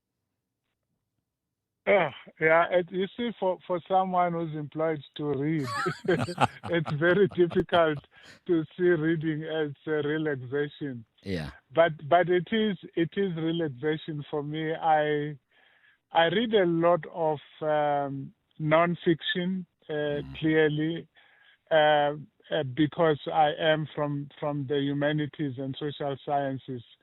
So I'm drawn to nonfiction. Yes. My most recent book that I've been reading 2 books at once. The one on Albert Einstein, the biography. In fact, I've got 2 biographies of him. I also have a biography of Bob Marley that I'm reading at the moment. So that's the sort of thing I read to relax. And I'm sure it didn't start now. It started some time back when you were just a little boy. I know that you traversed the streets of Meadowlands in Soweto, Zone 8 to be precise. What were you reading at the time, and how were you introduced to literature of any sorts? You know, when I was growing up in Middleland, of course, the thing to do was to read the stuff we were not allowed to read. So Steve Biko's I Write What I Like, which I think was banned, was certainly one of the first most eye-opening books that I was confronted with as a high school student, secondary student actually at that time. So that's the kind of reading on which I was brought up. But I also read for fun. I read The Wizard of Oz, for example, which is a fairy tale story that I've stayed in love with throughout my life. But I think Steve Biko's I Write What I Like was for me quite revolutionary to read. And later on, of course, I read other people to whom he referred in his books, such as Frantz Fanon and others. But I always go back to my fairy tales and novels which are like fairy tales, like The Alchemist by this Brazilian novelist, Paulo Coelho. Yes, Paulo Coelho. So those are the sort of things I grew up on. Yes. No, I mean, literature I grew up on. Certainly. And it's a bit didactic that I Write What I Like with Steve Biko. I also came across it in high school, and it changed the way I looked at things forever up to now.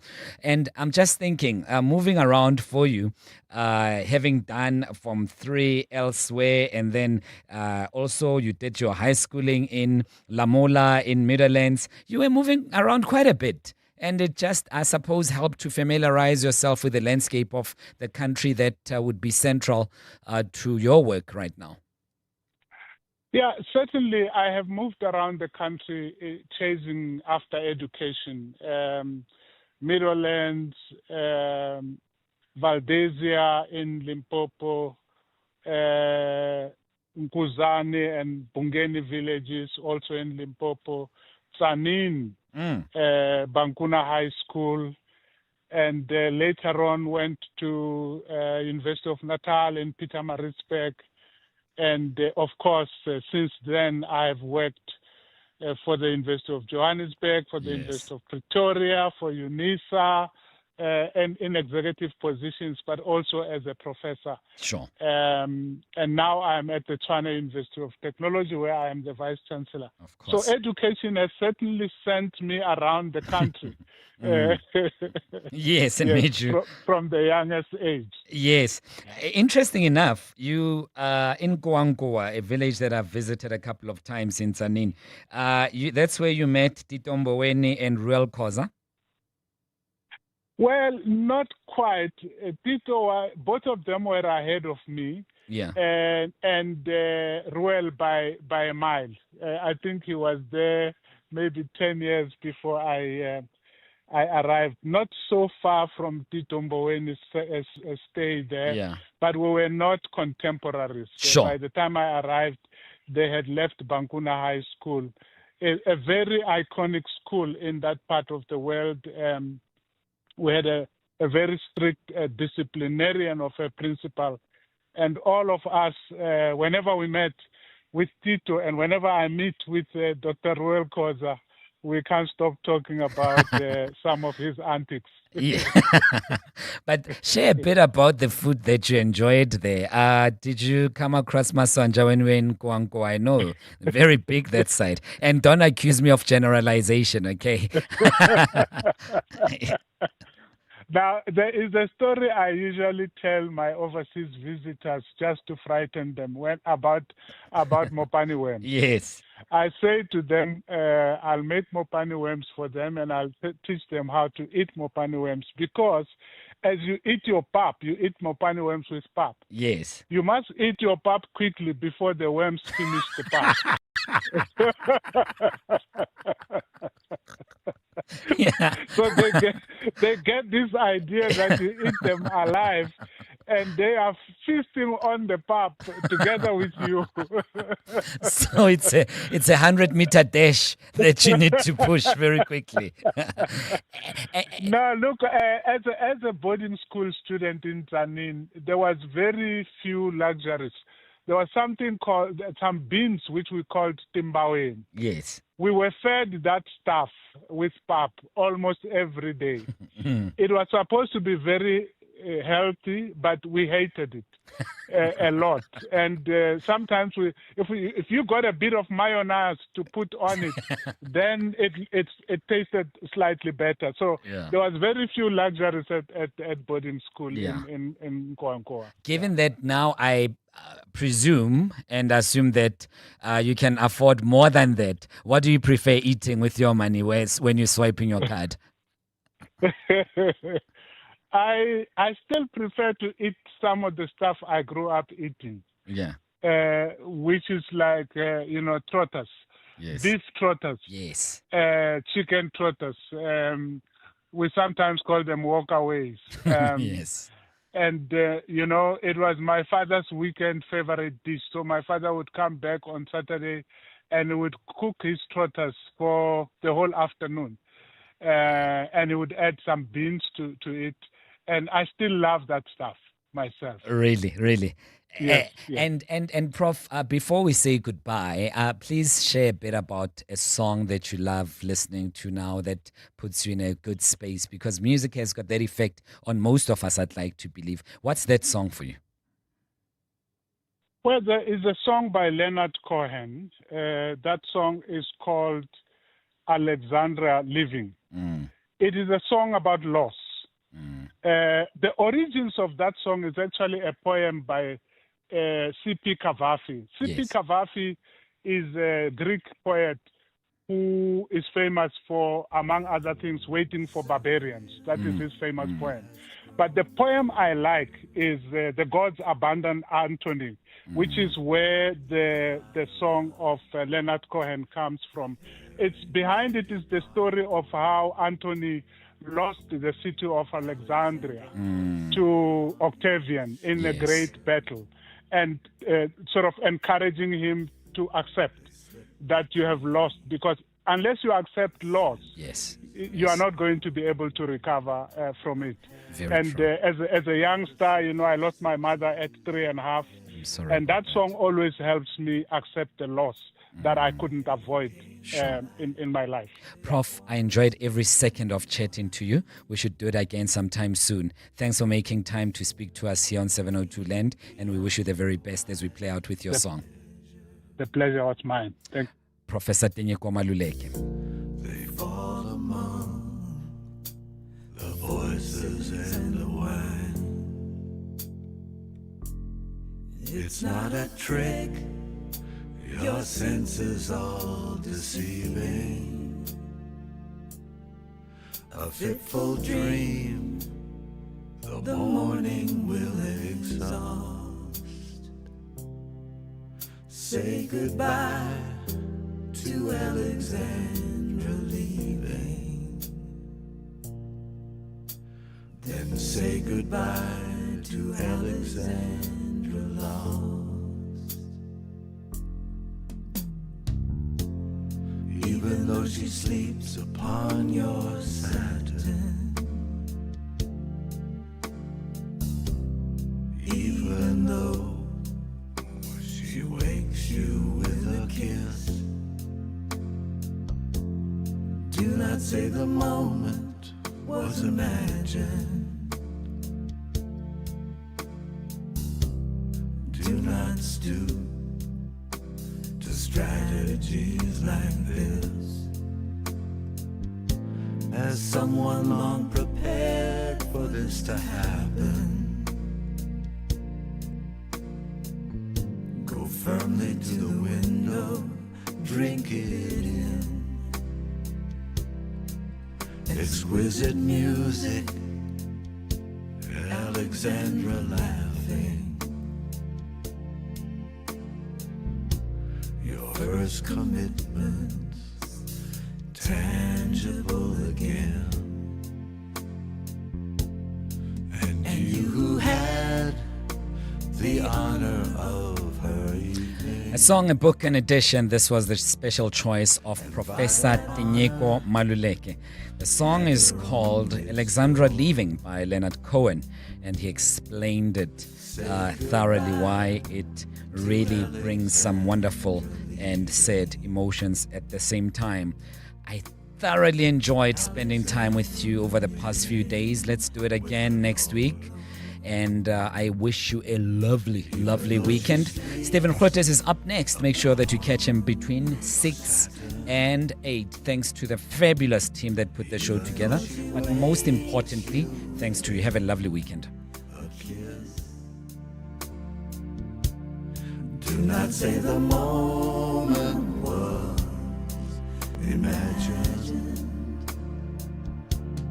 Do not stoop to strategies like this.